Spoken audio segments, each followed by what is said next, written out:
আপনি নতুন কলকাতায় এসেছেন, জব খুঁজছেন, অফার এলো প্রাইভেট টিউশন পড়ানোর, ভালো মাইনে সহ থাকা খাওয়া ফ্রি। কি ভাবছেন এই বাজারে খুব ভালো অফার? স্যার হয়ে ওঠার আগেই আরেকজন স্যার আপনার ক্লাস নেবেন যে, সেটাও রাতে বিছানায় আপনি ঘুমিয়ে পড়বার পরে। কি কিছু বুঝতে পারছেন না? তাড়াতাড়ি শুরু করা যাক তাহলে। শুরু করছি আজকের পরিবেশনা, শিবরাম চক্রবর্তীর গল্প মন্টুর মাস্টার।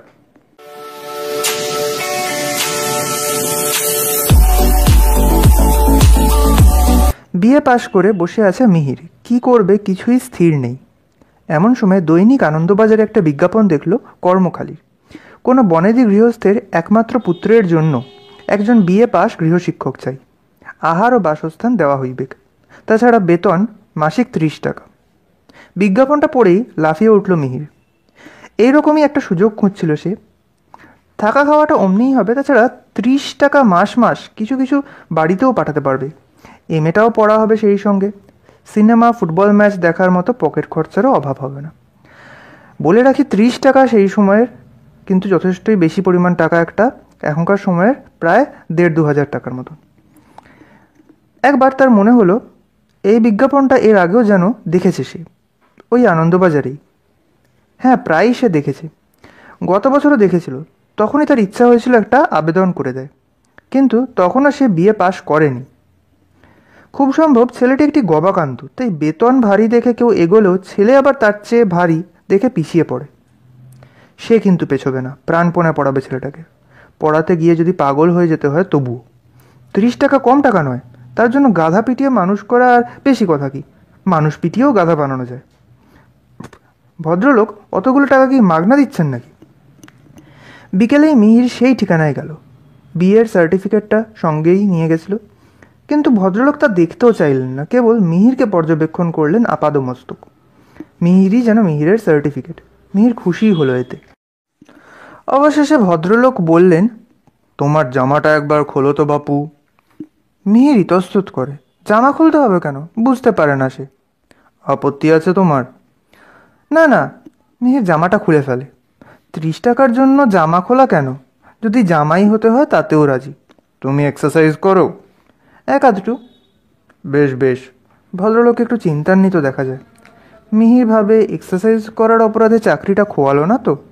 নাই বলতো কথাটা, কিন্তু কি করেই বা সে জানবে যে ভদ্রলোক এক্সারসাইজের উপর এমন চটা? কিন্তু এও তো ভারী আশ্চর্য, সে গ্র্যাজুয়েট কিনা, কোন বছরে পাশ করেছে, এসবের কিছুই তিনি জিজ্ঞাসা করছেন না। আর একটা কথা খালি জিজ্ঞাসা করব তোমায়। মিহির পকেটের মধ্যে সার্টিফিকেটটা বাগিয়ে ধরে।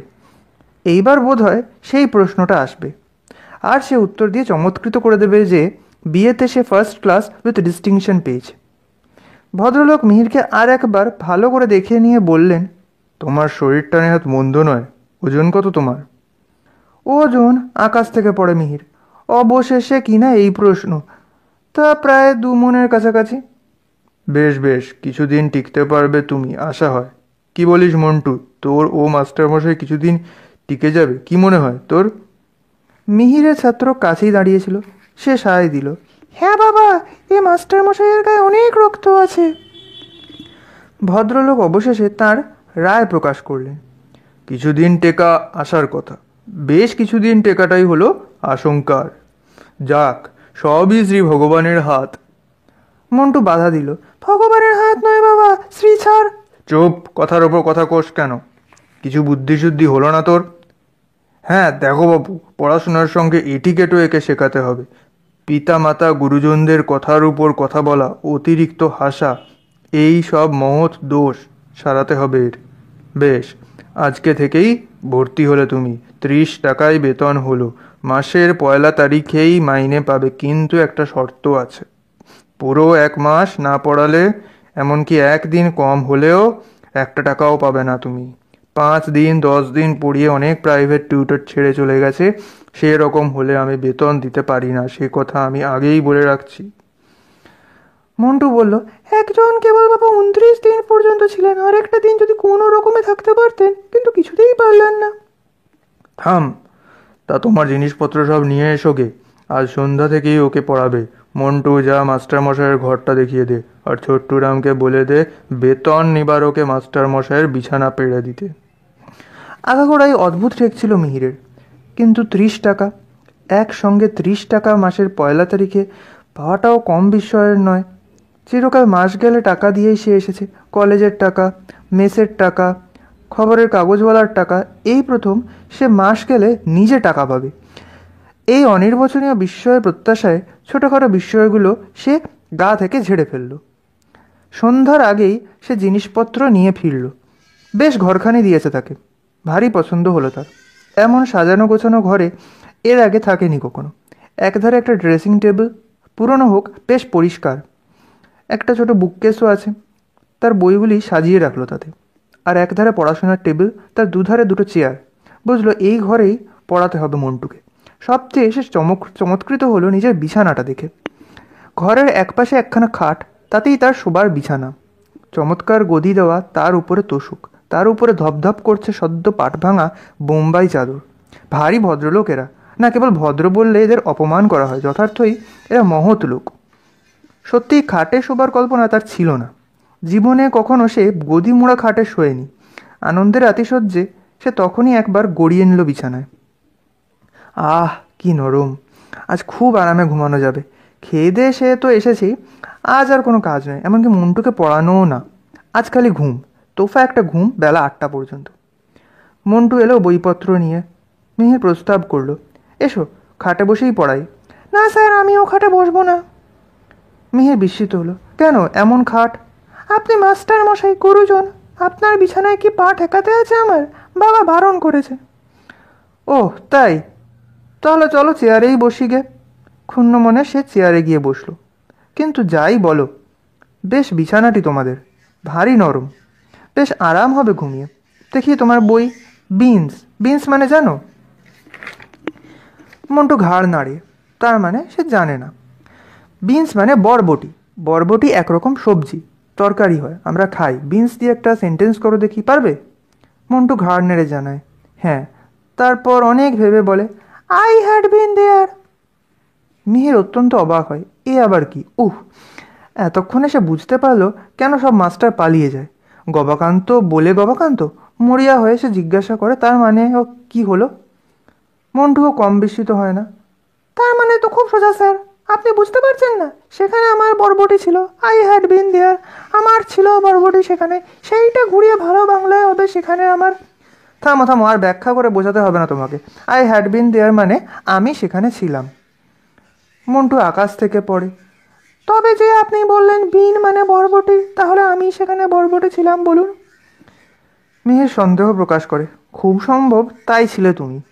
BEN আর BEEN কি এক জিনিস হলো? বানানের তফাৎ দেখছো না? এ বিন হলো বি ধাতুর ফর্ম। বাধা দিয়ে মন্টু বলে, হ্যাঁ বুঝেছি স্যার, আর বলতে হবে না। অর্থাৎ কি না, এ বিন হলো মৌমাছির চেহারা, বি মানে মৌমাছি আর ফর্ম মানে চেহারা, আমি জানি। বিস্ময়ে হতবাক মিহির শুধু বলে, জানো তুমি? হ্যাঁ, আজ সকালেই জেনেছি। আপনি চলে যাওয়ার পর বাবা বললেন, তোর নতুন মাস্টারমশাইয়ের বেশ ফর্ম, তখনই জেনে গেলাম। মিহির কথাটা ঠিক ধরতে না পেরে বলে, আমার চেহারা মৌমাছির মতন? জানতাম না তো। কিন্তু সে কথা যাক। যে বিনস মানে বরবটি, তা দিয়ে সেন্টেন্স হবে এইরকম, পিজেন্টস গ্রো বিনস। অর্থাৎ চাষিরা বরবটি উৎপন্ন করে, বরবটির চাষ করে, বরবটি ফলায়। বুঝলে এবার? মন্টু ঘাড় নেড়ে জানায়, বুঝেছি। অতটা ঘাড় নেড়ো না, ভেঙে যেতে পারে। তোমার তো আর মৌমাছির চেহারা নয় আমার মতন। বেশ, বুঝেছো যদি এইরকম আরেকটা সেন্টেন্স বানাও দেখি বিনস দিয়ে। অনেকক্ষণ ধরে মন্টুর মুখ নড়ে, কিন্তু মুখ ফুটে কিছু বার হয় না। মিহির হতাশ হয়ে বলে, পারলে না? এই ধরো, যেমন আওয়ার কুক কুকস বিনস। আমাদের ঠাকুর বরবটি রাঁধে। এখানে তুমি কুক কথাটার দুরকম ব্যবহার পাচ্ছ, একটা নাউন আর একটা ভার্ব। আচ্ছা, আরেকটা সেন্টেন্স করো দেখি। এতক্ষণে বিনস ব্যাপারটা বেশ বোধগম্য হয়ে এসেছে মন্টুর। সে এবার চটপট জবাব দেয়, we are all human beans. বলো কি, আমরা সবাই মানুষ বরবটি? বরবটি মানুষ? কেন, বাবাকে অনেকবার বলতে শুনেছি যে হিউম্যান বিনস। মাথায় হাত দিয়ে বসে পড়ে মিহির। অর্থাৎ বসে তো সে ছিলই, মাথায় হাতটা দেয় কেবল। দিনের পর দিন, মাসের পর মাস এই ছেলেকেই পড়াতে হবে তাকে। এই জন্যই মাস্টাররা টিকতে পারে না। কী করে টিকবে? পড়াতে আসে, কুস্তি করতে তো আসা নয়। রোজই যদি এইরকম ধস্তাধস্তি করে দুবেলা ওকে পড়াতে হয়, তাহলেই তো সে গেছে। তাহলে তাকেও পালাতে হবে টিউশনের মায়া ছেড়ে, 30 টাকার মায়া কাটিয়ে নরম গদির আরাম ফেলে। না, কিছুতেই পালাচ্ছে না। একজন 29 দিন পর্যন্ত টিকেছিল, আর একদিন টিকতে পারলে 30 টাকা পেত, কিন্তু একটা দিনের জন্য 1 টাকাও পেল না। বোধ হয় তার কেবল পাগল হতেই বাকি ছিল। পাগল হয়ে যাওয়ার ভয়ে পালিয়েছে। আর একটা দিন পড়াতে হলেই পাগল হয়ে যেত, কিংবা পাগল হয়েই সে পালিয়ে গেছে হয়তো। নইলে 30টা টাকা কোনো সুস্থ মানুষ ছেড়ে যায় কখনো? কী সর্বনাশ, ভাবতেও তার হৃদকম্প হয়। সে কিন্তু চাকরিও ছাড়বে না, পাগলও হবে না, তার দৃঢ় প্রতিজ্ঞা। মন্টু যা বলে বলুক, না পড়ে না পড়ুক, বোঝে বুঝুক, না বোঝে না বুঝুক, মন্টুকে সে বই খুলে পড়িয়ে যাবে, এই মাত্র। ওকে নিয়ে মোটেই সে মাথা ঘামাবে না। আর মাথায় যদি না ঘামায়, পাগল হবে কি করে? নির্বিকারভাবে সে পড়াবে, কোনো ভয় নেই তার। তার গবেষণায় বাধা পড়ে। মন্টু হঠাৎ জিজ্ঞাসা করে বসে, বেতন নিবারক বিছানা এর ইংরেজি কি হবে স্যার? বেতন নিবারক বিছানা আবার কি? সে একটা জিনিস, বলুন না, ওর ইংরেজিটা জেনে রাখা দরকার। ওরকম কোনো জিনিস হতেই পারে না। হতে পারে না কি, হয়ে রয়েছে। আপনি জানেন না তাহলে ওর ইংরেজি? সেই কথা বলুন। ওর ইংরেজি হবে pay saving bed, pay saving bed. Montu সন্দেহ প্রকাশ করে। সেভিং মানে তো কামানো। ছোট্টরাম আমাদের চাকর, সে বেতন কামায়, বেতন নিবার ওকে শোয়ে না তো সে। তাকে অনেকবার অনেক করে বলা হয়েছে, কিন্তু কিছুতেই সে শোয়ে না। সেই জন্যই তো এই চাকরটা টিকে গেল আমাদের। বাবা ভারী দুঃখ করেন তাই। কী সব হেঁয়ালি বকছে ছেলেটা, মাথা খারাপ নাকি এর? যাক, ওসব ভাববে না সে। সে প্রতিজ্ঞাই করেছে মোটেই মাথা ঘামাবে না এদের ব্যাপারে। একবার ঘামাতে আরম্ভ করলে তখন আর থামাতে পারবে না, নির্ঘাত পাগল হতে হবে। আজ আর পড়ানো নয়, অনেক পড়ানো গেল। কেবল মাথা কেন, সর্বাঙ্গ ঘেমে উঠেছে তার ধাক্কায়। আজ এই পর্যন্তই থাক। মন্টুকে সে বিদায় দিল। যাক, আজকের মতো তোমার ছুটি। এইবার একটা তোফা নিদ্রা নরম গদির বিছানায়। দুবার বউবাজার আর বাগবাজার করেছে আজ। অনেক হাঁটা চলা হয়েছে। ঘুমে তার চোখ জড়িয়ে আসছে। আজ রাত্রে সে খাবে না বলেই দিয়েছে। এক বন্ধুর বাড়িতেই খাওয়াটা সেরেছে বিকেলে। ব্যাস, সুইচ অফ করে এখন শুলেই হয়। নরম বিছানায় সর্বাঙ্গ এলিয়ে দিয়ে আরামে মিহিরের চোখ বুজে এলো। আহ, নিদ্রার রাজ্যে সবেমাত্র প্রবেশ করেছে সে। এমন সময় তার মনে হলো সর্বাঙ্গে কে যেন 1000 ছুঁচ বিঁধিয়ে দিল একসঙ্গে। আর্তনাদ করে মিহির লাফিয়ে উঠল বিছানা থেকে। বাতি জ্বেলে দেখে সর্বনাশ। সমস্ত বিছানায় কাতারে কাতারে ছারপোকা, ছারপোকা আর ছারপোকা। হাজারে হাজারে, লাখ লাখ গুণে শেষ করা যায় না, শুধুই ছারপোকা। এতক্ষণে বেতন নিবারক বিছানার মানে সে বুঝতে পারলো কেন মাস্টাররা টেকে না। ও বাবা, কেবল ছাত্রই নয়, ছারপোকাও আছে তার সাথে। ঘরে বাইরে যুদ্ধ করে একটা লোক পারবে কেন? তবু যে ভদ্রলোক 29 দিন জুঝেছিলেন, কিংবা শেষ পর্যন্ত পারলেন না, ছেড়ে পালাতে হলো যাকে, তিনি একজন শহীদ পর্যায়ের, সন্দেহ নেই। 30 টাকা মাইনের মাস্টার রেখে বেতন না দিয়ে ছেলে পড়ানো? না, ভদ্রলোক কেবল উদার আর মহৎ নন, বেশ রসিক লোকও বটে তিনি। মায়া দেওয়া নেই একটুও, একেবারে অমায়িক। ভীতি বিহ্বল চোখে সে ছারপোকা বাহিনীর দিকে তাকিয়ে রইল। গুনে শেষ করা যায় না, ওকে মেরে শেষ করা যাবে? আর সারা রাত ধরে যদি ছারপোকায় মারবে তো ঘুমোবে কখন? না, চেয়ারে বসেই আজ কাটাতে হলো গোটা রাতটা। আলো দেখা মাত্র ছারপোকাদের মধ্যে বেশ চাঞ্চল্য পড়ে গেছিল। 2-3 মিনিটের মধ্যে তারা কোথায় আবার মিলিয়ে গেল। মিহির ভাবল, বাপস, এরা রীতিমতো শিক্ষিত দেখছি। যেমন কুচকাওয়াজ করে এসেছিল তেমনি কুচকাওয়াজ করে চলে গেল। আধুনিক যুদ্ধের কায়দা কারণ সব এদের জানা দেখা যাচ্ছে। কোথায় গেল বেটারা? সদ্য পাট ভাঙা ধপধপে চাদরের এক কোণ তুলে দেখে তোষকের গদির খাঁজে খাঁজে থুক থুক করছে ছারপোকা। অন্য ধারেও তাই। আর বেশি সে দেখলো না। কি জানি এখন থেকেই যদি তার মাথা খারাপ হতে থাকে। চেয়ারে গিয়ে বসলো, কিন্তু ভয় আলো নিবলো না। কি জানি যদি ব্যাটারা সেখানে এসেও তাকে আক্রমণ করে, বলা যায় না কিছু। পরদিন মন্টুর বাবা জিজ্ঞাসা করলে, বেশ ঘুম হয়েছিল রাত্রে? খাসা, অমন বিছানায় ঘুম হবে না? বলেন কি আপনি? ভদ্রলোক একটু অবাক হয়ে বললেন, বেশ বেশ, ঘুম হলেই ভালো। জীবনের বিলাসই হলো গিয়ে ঘুম। আর বেসন হলো বেগুনি না বাবা? তা তোমার ঘুমটা বোধহয় বেশ জমাট, ঘুমিয়ে আয়েস পাও খুব। আগে সে কথা আর বলবেন না। একবার আমি ঘুমিয়ে ঘুমিয়ে পাশের বাড়ি চলে গেছিলাম, কিন্তু মোটেই তা টের পাইনি। বলো কি? আমাদের বাড়ি বর্ধমানে, শুনেছেন বোধহয়। সেখানে বেজায় মশা, মশারি না খাটিয়ে শোবার জো নেই। একদিন পাশের বাড়িতে খুব দরকারে ডেকেছিল আমাকে, কিন্তু ভুলে গেছিলাম কথাটা। যখন শুতে যাচ্ছি তখন মনে পড়লো, কিন্তু অনেক রাত হয়ে গেছে, অত রাত্রে কে যায়? আর দরজা দরজা বন্ধ করে তারা শুয়ে পড়েছে ততক্ষণ। আমি করলাম কি, সে রাত্রে আর মশারি খাটালাম না। পরের দিন সকালে যখন ঘুম ভাঙলো মশাই, বলবো কি দেখি পাশের বাড়িতেই শুয়ে রয়েছি। দারুণ বিস্মিত হলেন ভদ্রলোক। কীরকম? মশায় টেনে নিয়ে গেছে মশাই, সেই জন্যেই তো মশারি খাটায়নি। রাত বিরেতে অনায়াসে পাশের বাড়ি যাবার ওইটি সহজ উপায় কি না? ভদ্রলোক বেজায় মুষড়ে পড়লেন যেন। মশাতেই যখন কিছুই করতে পারেনি তখন আর কিসে আর কি করবে তোমার? তুমি দেখছি টিকেই গেলে এখানে। মিহির বলল, আমার কিন্তু একটা নিবেদন আছে। কয়েকটা টাকা আমাকে দিতে হবে আগাম, ছারপোকার অর্ডার দেব। ছারপোকার অর্ডার? কেন, সে আবার কি হবে? ও, আপনি জানেন না বুঝি? ছারপোকার মতো এমন মস্তিষ্কের উপকারী মেমারি বাড়ানোর ঔষধি আর নেই। বিলেতে ছারপোকার চাষ হয় এই জন্যে। গাধা ছেলে সব দেশেই আছে তো, তাদের কাজে লাগে। একটু থেমে সে আবার বললে, আমার এক বন্ধুতে এই ব্যবসাতেই লেগে পড়েছে। রেলগাড়ির ফাঁক ফোকর থেকে সব ছারপোকা সে টেনে বার করে নেয়। সাগ্রহে ভদ্রলোক প্রশ্ন করলেন, কী রকম কী রকম? বিলেতে ছারপোকার চাষ হয়, দাম দিয়ে লোকে কেনে, আমদানি রপ্তানি হয় তুমি জানো? আমি বেচতে পারি, হাজার হাজার লাখ লাখ যত চাও। বেচুন না, আমিই কিনে নেবো, আমার নিজের কাজে লাগবে। ছারপোকার রক্ত ব্রেনের ভারী উপকারী। একটা ছারপোকা ধরে নিয়ে এমনি করে মাথায় টিপে মারতে হয়। এইরকম হাজার হাজার লাখ লাখ ছারপোকার রক্তে এক ছটাক ব্রেন, সঙ্গে সঙ্গে ব্রেন। বিএ পাসের সময় আমি নিজে পরীক্ষা করে দেখেছি। সারা বছর ফাঁকি দিয়েছি, ফেল না হয়ে আর যাই না। এমন সময় এক বিলেতি কাগজে ছারপোকার উপকারিতা পড়া গেল। অমনি সমস্ত বাসা খুঁজে যার বিছানায় যা ছারপোকা ছিল সব সদ্ব্যবহার করলাম। পরীক্ষা দেবার তখন মাত্র 3 দিন বাকি। তারপর ফল যা পেলাম নিজের চোখেই দেখুন। আমার কাছেই আছে, বিএ পাস করলাম with distinction, first class with. কাল থেকে সে ব্যগ্র হয়েছিল, এখন সুযোগ পেতেই সার্টিফিকেটখানা মন্টুর বাবার মুখের সামনে মেলে ধরল। ভদ্রলোকের চোখ দুটো ছানা বড়ার মতো হয়ে উঠল বিস্ময়ে। সত্যি, একটা কথাও মিথ্যে নয়, পাস্ট উইথ ডিস্টিংশন লেখাই আছে। বটে, এমন জিনিস ছারপোকা কে জানতো গো? পয়সা খরচ করে ছারপোকা কিনতে হবে না, তোমার বিছানাতেই রয়েছে, হাজার হাজার লাখ লাখ যত চাও। তোমার ভয়ানক ঘুম বলে জানতে পারোনি। এতক্ষণ কেন বলেননি আমায়? অনেকখানি ব্রেন করে ফেলতাম। এবেলা আমার নেমন্তন্ন আছে ভবানীপুরে, এখনই বেরোতে হবে, নইলে এক্ষুনি যাক দুপুরে ফিরেই ওগুলো সদ্ব্যবহার করব, তারপর পড়াতে বসবো মন্টুকে। মিহির চলে গেল। পিতাপুত্রের চাওয়াচাওয়ি হয়। অবশেষে মন্টুর বাবা বলেন, ছারপোকার সঙ্গে যে ব্রেনের সম্বন্ধ আছে, অনেক দিনই এ কথা মনে হয়েছিল আমার। ছারপোকার ব্রেনটা একবার ভাব দেখি, অবাক হয়ে যাবি তুই। খুচ করে এসে কামড়েছে, তক্ষুনি উঠে দেশলাই চাল, আর পাবি না তাকে।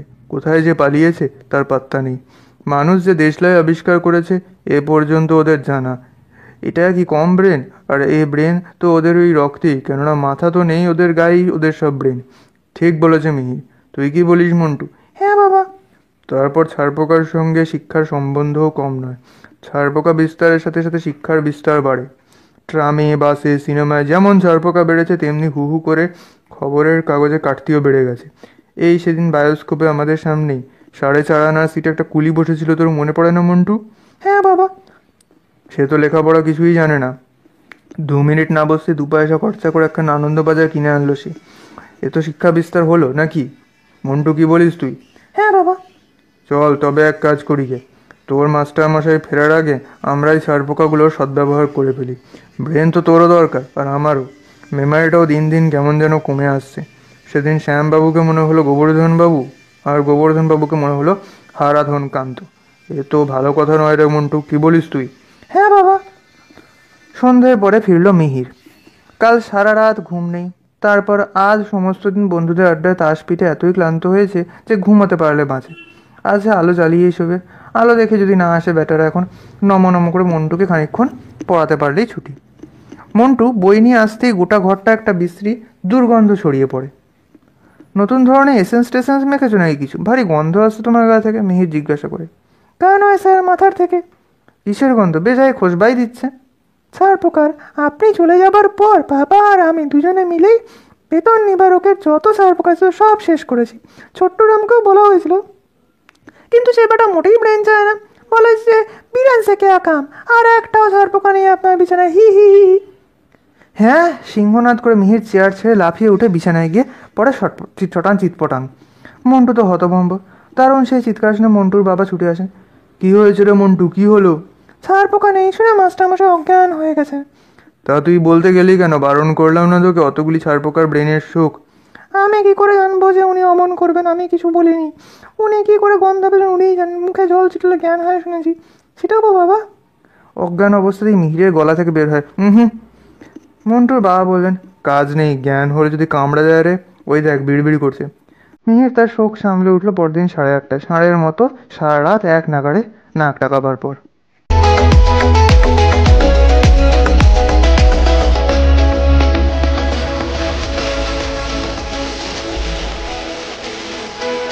একবার আমাকে বাঘে পেয়েছিল একেবারে। আমার আত্মকাহিনী আরম্ভ হয়। এতক্ষণ আমাদের চারিয়ারি আড্ডায় আর সকলের শিকার কাহিনী চলছিল। জন্তু জানোয়ারের সঙ্গে যে যার ব্যক্তিগত অভিজ্ঞতা ব্যক্ত করছিলেন। আমার পালা এলো অবশেষে। অবশ্যই সবার আগে শুরু করেছিলেন এক ভালুক মার। তার গল্পটা সত্যিই ভারী রোমাঞ্চকর। ভালুকটা তার বাঁ হাতখানা গালে পুড়ে চিবোচ্ছিল, কিন্তু তিনি তাতে একটুও না বিচলিত হয়ে এক ছুরির ঘায়ে ভালুকটাকে সাবার করলেন, ডান হাত দিয়ে, তাকে হাতিয়ে। আমি আর চোখে তার বাঁ হাতের দিকে তাকালাম। সেটা যে কখনো কোনো ভালুক মন দিয়ে মুখস্থ করেছিল তার কোনো চিহ্ন সেখানে নেই। না থাক, আমার মনের বিস্ময় দমন করে আমি জিজ্ঞেস করি, ভালুক কি আপনার কানে কানে কিছু বলেছিল? না, ভালুক আবার কি বলবে? তিনি অবাক হন। ওরা বলে কি না, ওই ভালুকরা, আমি বলি, কানাকানি করে ওদের বদভ্যাস। পড়েননি কথামালায়? মশাই, এ আপনার কথামালার ভালুক নয়, আপনার ঈসব কিংবা গাঁজার সব পাননি। তার মুখে চোখে বিরক্তির ভাব ফুটে ওঠে। আস্ত ভালুক, একেবারে জলজ্যান্ত। ভালুক শিকারির পর শুরু করলেন এক কুর্মবীর, তাঁর কচ্ছপ ধরার কাহিনী। তারটাও জলজ্যান্ত। জল থেকেই তিনি তুলেছিলেন কচ্ছপটাকে। কচ্ছপটা জলের তলায় ঘুমোচ্ছিল অঘরে, হেদো গোলদিঘির কোথাও হবে। আর তিনি ডাইভ খাচ্ছিলেন, যেমন খায় লোকে। খেতে খেতে একবার হলো কি, ওর মাথাটা গিয়ে কচ্ছপের পিঠে ঠক করে ঠুকে গেল। সেই ঠক্কর না খেয়ে তিনি রেগে মেগে কচ্ছপটাকে টেনে তুললেন জলের থেকে। ইয়া প্রকাণ্ড এক বিষমণি কাছিম, বিশ্বাস করুন, তিনি বলেন, একটুও গাঁজা নয়, নির্জলা সত্যি, জলের তলা থেকে আমার নিজের হাতে টেনে তোলা। অবিশ্বাস করবার কি আছে, আমি বলি, তবে নির্জলা সত্যি এমন কথা বলবেন না। কেন বলবো না কেন? তিনি ফোঁস করে উঠলেন, কেন শুনি? আগে নির্জলা কি করে হয়? জল তো লেগেই ছিল কচ্ছপটার গায়ে। আমি বিনয়ে জানাই। গা কিংবা খোল যাই বলুন সেই কচ্ছপের, আমি আরও খোলসা করি, সবিনয় জানাই। তারপর আরম্ভ করলেন এক মৎস্য অবতার, তার মাছ ধরার গল্প। মাছ ধরাটা শিকারের পর্যায়ে পড়ে না, তা সত্যি, কিন্তু আমাদের আড্ডাটা 5 জনের, আর তিনিও তার একজন। তিনি বা কেন বাদ যাবেন? কিন্তু মাছ বলে তার কাহিনী কিছুমাত্র ছোটোখাটো নয়। এসা পেল্লায় পেল্লায় সব মাছ তিনি ধরেছেন, সামান্য ছিপে আর নামমাত্র পুকুরে, যা নাকি ধর্তব্যের বাইরে। তার কাছে তিমি মাছ কোথায় লাগে? তুমি যে তিমিরে, তুমি সে তিমিরে, আমি বলি, আপন মনেই বলি আপনাকেই।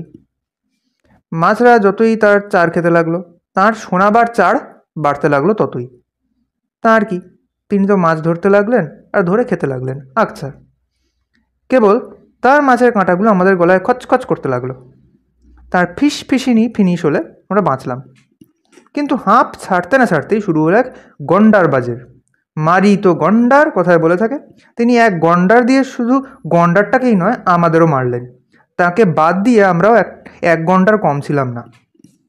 এক গন্ডারের টেক্কায় একটি ফুৎকারে আমাদের 4 জনকেই যেন তিনি উড়িয়ে দিলেন। 4 জনার পর আমার শিকারের পালা এলো। নাচার হয়ে আরম্ভ করতে হলো আমায়। হ্যাঁ, শিকারের দুর্ঘটনা আমার জীবনেও যে না ঘটছে তা নয়, আমাকে একবার বাধ্য হয়ে। আমার স্বীকারোক্তি শুরু করি। মাছ না মাছি? মৎস্য কুশলী প্রশ্ন করেন। আমি অস্বীকার করি। মাছ না, মাছ না, মাছিও নয়। মশা, মাছি, ছারপোকা কেউ কখনো ধরতে পারে? ওরা নিজ গুণে ধরা না দিলে। তবে কি কোনো আরশোলাটা আসলেই হবে বোধ হয়। আরশোলা? বাবা, আরশোলার কেই ধার পাশে ঘেঁষে বলতেই আমি ভয়ে কাঁপি। না, আরশোলার ত্রিসীমানায় আমি নেই মশাই। তারা ফরফর করলেই আমি সফরে বেরিয়ে পড়ি। দিল্লি কি আগ্রা অদ্দূরে যাই না, যেতেও পারি না, তবে হ্যাঁ, বালিগঞ্জ কি বেহালায় চলে যাই। তাদের বাড়াবাড়ি থামলে, ঠান্ডা হলে বাড়ি ফিরি তারপর। তাহলে আপনি কি শিকার করেছিলেন শুনি? হাসতে থাকে সবাই। এমন কিচ্ছু না, একটা বাঘ, আমি জানাই। তাও সত্যি বলতে আমি তাকে বাগাতে যাইনি, চাইও নি। বাঘটাই আমাকে মানে বাধ্য হই আমাকে মানে কিনা আমার দিকে একটুও ব্যগ্রতা না থাকলেও শুধু কেবল ও তরফের ব্যগ্রতার জন্যই আমাকে ওর খপ্পরে পড়তে হয়েছিল। এমন অবস্থায় পড়তে হলো আমায় যে তখন আর তাকে স্বীকার না করে আমার উপায় নেই। আরম্ভ করি আমার বাঘ আড়ম্বর। তখন আমি এক খবর কাগজের অফিসে কাজ করতাম। নিজস্ব সংবাদদাতার কাজ। কাজ এমন কিছু শক্ত না। সংবাদের বেশিরভাগই গাঁজায় দম দিয়ে মনস্তক্ষে দেখে লেখা। এই যেমন অমুক শহরে মাঝ বৃষ্টি হয়েছে, অমুক গ্রামে এক খুরওয়ালা চার পেয়ে মানুষ জন্মেছে, স্বভাবতই নাপিত নয়, কোনো গহন পাহাড়ে এক অতিকায় মানুষ দেখা গেল, মনে হয় মহাভারতের আমলের কেউ হবে, হিড়িম্বা ঘটোৎকচ বংশীয়, কিংবা একটা পাঁঠার 5টা ঠ্যাং বেরিয়েছে, অথবা গরুর পেটে মানুষের বাচ্চা। মানুষের মধ্যে যেসব গরু দেখা যায় তার প্রতিশোধ স্পৃহাতেই হয়তো বা দেখা দিয়েছে কোথাও, এই ধরনের যত মুখরোচক খবর। আমাদের স্টাফ রিপোর্টারেরা প্রদত্ত সংবাদ এই বলে বাংলা কাগজে যা সব বেরোয় সেই ধারার আর কি। আজগুবি খবরের অবাক জলপান। আসল কথায় আসুন না, তা লাগালো ভালুকমার। আসছি তো। সেই সময় গৌহাটির এক পত্রদাতা বাঘের উৎপাতের কথা লিখেছিলেন সম্পাদককে। তাই না পড়ে তিনি আমায় ডাকলেন, বললেন, দাও তো হে, গৌহাটি গিয়ে বাঘের বিষয়ে পুঙ্খানুপুঙ্খ সব জেনে এসো তো। নতুন কিছু খবর দিতে পারলে এখন কাগজে কাটতে হবে খুব। গেলাম আমি, কাগজ পেন্সিল আর প্রাণ হাতে করে। চাকরি করি, না গিয়ে উপায় কি। সেখানে গিয়ে বাঘের কীর্তিকলাপ যা কানে এলো তা অদ্ভুত। বাঘটার জ্বালায় কেউ নাকি গরু বাছুর নিয়ে ঘর করতে পারছে না। শহরতলিতেই তার হামলা বেশি, তবে ঝামেলা কোথাও কম নয়। মাঝে মাঝে শহরের এলাকাতেও সে টহল দিতে আসে, হাওয়া খেতেই আসে বলাই বাহুল্য, কিন্তু হাওয়া ছাড়া অন্যান্য খাবারেও তার তেমন অরুচি নেই দেখা যায়। একবার এসে এক মনোহারী দোকানে সব কিছু সে ফাঁক করে গেছে। সাবান, পাউডার, স্নো, ক্রিম, লুডো খেলার সরঞ্জাম কিছু বাকি রাখেনি। এমনকি তার শখের হারমোনিয়ামটাও নিয়ে গেছে। আরেকবার বাঘটা একটা গ্রামাফোনের দোকান ফাঁক করলো। রেডিও সেট, লাউডস্পিকার, গানের রেকর্ড যা ছিল, এমনকি পিনগুলি পর্যন্ত সব হজম। সেসবের আর কোনো চিহ্ন পাওয়া গেল না। আমি যেদিন পৌঁছলাম সেদিন সে এক খাবারের দোকান সাবার করেছিল। সন্দেশ, রসগোল্লার ছিটে ফোটাও রাখেনি। সব কাবার হয়ে গেছে। এমনকি অবশেষে সন্দেশওয়ালার পর্যন্ত ট্রেস পাওয়া যাচ্ছে না। আমি তক্ষুনি বাঘটার আশ্চর্য খাদ্যরুচির খবরটা তার যোগে কলকাতায় কাগজে পাচার করে দিলাম। আর এই খবরটা রটনার পরই দুর্ঘটনাটা ঘটল।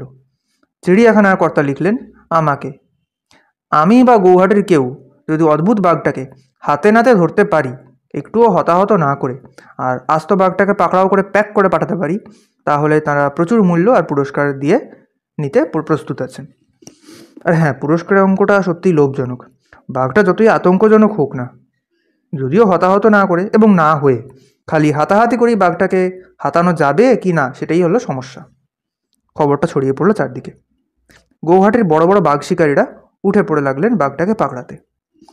এখানে বাঘাবার কায়দাটা একটু বলা যাক। বাঘরা সাধারণত জঙ্গলে থাকে, জানেন নিশ্চয়ই। কোনো কিছু বাগাতে হলেই তারা লোকালয়ে আসে। শিকারীরা করে কি, আগে গিয়ে জঙ্গলে মাচা বেঁধে রাখে, আর সেই মাচার কাছাকাছি একটা গর্ত খুঁড়ে সেই গর্তের ওপর জাল পেতে রাখা হয়। জালের ওপরে জ্বালা, আবার শুকনো লতা পাতা, খড়কুটো বিছিয়ে আরও জালিয়াতি করা হয় তার ওপর, যাতে বাঘটা যখন ওই পথে ভ্রমণ করতে আসে, পথ ভ্রমে ওই ছলনার মধ্যে পা দেয়, ফাঁদের মধ্যে পড়ে নিজেকে জলাঞ্জলি দিতে একটুও দ্বিধা না করে।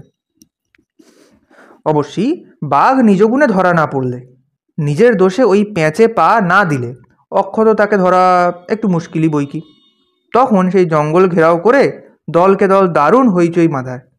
জঙ্গলের চার ধার থেকে হট্টগোল করে তারা বাঘটাকে তাড়া দেয়, তাড়িয়ে তাকে সেই অধঃপতনের মুখে ঠেলে নিয়ে আসে। সেই সময় মাচায় বসা শিকারী বাঘটাকে গুলি করে মারে। নিতান্তই যদি বাঘটা নিজেই গর্তে পড়ে হাত পা ভেঙে না মারা পড়ে তাহলেই অবশ্যই। তবে বাঘ এক এক সময় গোল করে বসে, তাও ঠিক। ভুলে গর্তের মধ্যে না পড়ে ঘাড়ের ওপরে এসে পড়ে, শিকারির ঘাড়ের ওপর। তখন আর গুলি করে মারার সময় থাকে না, বন্দুক দিয়েই মারতে হয়। বন্দুক, গুলি, কিল, চড়, ঘুষি যা পাওয়া যায় হাতের কাছে তখন। তবে কিনা কাছিয়ে এসে বাঘ এসব মারামারি তোয়াক্কাই করে না, বিরক্ত হয়ে বন্দুকধারীকেই মেরে বসে, এক থাবড়াতেই সাবড়ে দেয়। কিন্তু পারতপক্ষে বাঘকে সেরকমের সুযোগ দেওয়া হয় না, দূরে থাকতেই তার বদ মতলব গুলিয়ে দেওয়া হয়। এইটাই হলো বাঘাবার সাবেক কায়দা। বাঘ মারো বা ধরো, যাই করো, তার সেকেলে সার্বজনীন উৎসব হলো এই। গৌহাটির শিকারীরা সবাই এইভাবেই বাঘটাকে বাগাবার তোড়জোড়ে লাগলেন। আমি সেখানে একা, আমার লোকবল অর্থবল কিছুই নেই। দলবলে তোড়জোড় করতে হলে টাকার জোর চাই, টাকার তোড়া নেই আমার। তবে হ্যাঁ, আমার মাথার জোড়াও ছিল না। বুদ্ধি বলে বাঘটাকে বাগানো যায় কি না আমি ভাবলাম। চলে গেলাম এক ওষুধওয়ালার দোকানে, বললাম, দিন তো মশাই আমায় কিছু ঘুমের ওষুধ। কার জন্যে? ধরুন আমার জন্যেই, যাতে অন্তত 24 ঘন্টা অকাতরে ঘুমানো যায়, এমন ওষুধ চাই আমার। বাঘের জন্য চাই সেটা আর আমি বেফাঁস করতে চাইলাম না। কি জানি যদি লোক জানাজানি হয়ে সমস্ত প্ল্যানটাই আমার ভেস্তে যায়, তারপর গুজব যদি একবার রটে যায়, হয়তো সেটা বাঘের কানেও উঠতে পারে, বাঘটা টের পেয়ে হুঁশিয়ার হয়ে যায় যদি। তাছাড়া আমাকে কাজ সারতে হবে সবার আগে, সবচেয়ে চটপট আর সকলের অজান্তে। দেরি করলে পাছে আর কেউ স্বীকার করে ফেলে, বা বাঘটা কোনো কারণে কিংবা মনের দুঃখে নিজেই আত্মহত্যা করে বসে, তাহলে এমন দাঁওটা ফসকে যাবে, সেই ভয়টাও ছিল। ওষুধটা হাতে পেয়ে তারপর আমি শুধালাম, একজন মানুষকে বেমালুম হজম করতে একটা বাঘের কতক্ষণ লাগে বলতে পারেন? ঘন্টাখানেক। হ্যাঁ, ঘন্টাখানেক তো লাগবেই। আর 20 জন মানুষ? 20 জন, তা 10-20টা মানুষ হজম করতে অন্তত ঘন্টা তিনেক লাগা উচিত। অবশ্যই যদি তার পেটে আঁটে তবেই, জানালেন ডাক্তারবাবু। তবে কিনা এত খেলে হয়তো তার একটু বদহজম হতে পারে, চোঁয়া ঢেকুর উঠতে পারে এক আধটা। তাহলে 20 × 3 × 8, মনে মনে আমি হিসেব করি, হলো 480। একটা বাঘের হজম শক্তি ইজ ইকুয়াল টু 480টা মানুষ। তার মানে 480 জনের হজম শক্তি, আর হজম শক্তি ইজ ইকুয়াল টু ঘুমোবার ক্ষমতা। মনে মনে অনেক কষাকষি করে আমি বলি, আমাকে এইরকম 480টা পুড়িয়া দিন তো। এই নিন ওষুধের টাকা। পুড়িয়ার বদলে আপনি একটা বড় প্যাকেটও পুড়ে দিতে পারেন। ডাক্তারবাবু ওষুধটা আমার হাতে দিয়ে বললেন, আপনি এর সবটা খেতে চান খান, আমার আপত্তি নেই। তবে আপনাকে বলে দেওয়া উচিত যে এ খেলে যে প্রগাঢ় ঘুম আপনার হবে তা ভাঙাবার ওষুধ আমাদের দাওয়াইখানায় নেই। আপনার কোনো উইল টুইল করবার থাকলে করে খাবার আগেই তা সেরে রাখবেন, এই অনুরোধ। ওষুধ নিয়ে চলে গেলাম আমি মাংসের দোকানে। সেখানে একটা আস্ত পাঁঠা কিনে তার পেটের মধ্যে ঘুমের ওষুধের সবটা দিলাম সেঁধিয়ে।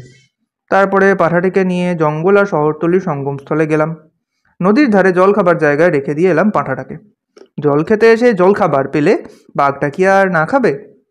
ভোর না হতেই সঙ্গমস্থলে গেছি, বাঘটার জলযোগের জায়গায়। গিয়ে দেখি অপূর্ব দৃশ্য। ছাগলটার খালি হাড় কখনাই পড়ে আছে, আর তার পাশে লম্বা হয়ে শুয়ে রয়েছেন আমাদের বাঘা মক্কেল, গভীর নিদ্রায় নিমগ্ন। ইস, কি ঘুম! রাস্তায় কোনো পাহারাওয়ালা কি পরীক্ষার্থী কোনো ছাত্রকেও এমন ঘুম ঘুমোতে দেখিনি। বাঘটার আমি গায়ে হাত দিলাম, ল্যাজ ধরে টানলাম একবার, একেবারে নিঃসাড়। খাবার নখগুলো গুনলাম, কোনো সাড়া নেই। তার গোঁফ চুমড়ে দিলাম, পিঠে হাত বুলোলাম, পেটে খোঁচা মারলাম, তবুও উচ্চবাচ্য নেই কোনো। অবশেষে সাহস করে তার গাল টিপলাম, আদর করলাম একটু। কিন্তু তার গালে আমার টিপসই দিত বাঘটা নড়ল না একটু। আরও একটু আদর দেখাবো কিনা ভাবছি, আদরের আরও একটু এগোবো মনে করছি। এমন সময় বাঘটা একটা হাই তুলল, তারপরে চোখ খুললো আস্তে আস্তে। হাই তুলতেই আমি একটা হাই জাম্প দিয়েছিলাম 5 হাত পিছনে। চোখ খুলতেই আমি ভোঁ দৌড়। অনেক দূর গিয়ে দেখি উঠে আলস্যি ছাড়ছে, আর মোড়া ভাঙছে, গা হাত পা খেলিয়ে নিচ্ছে একটু।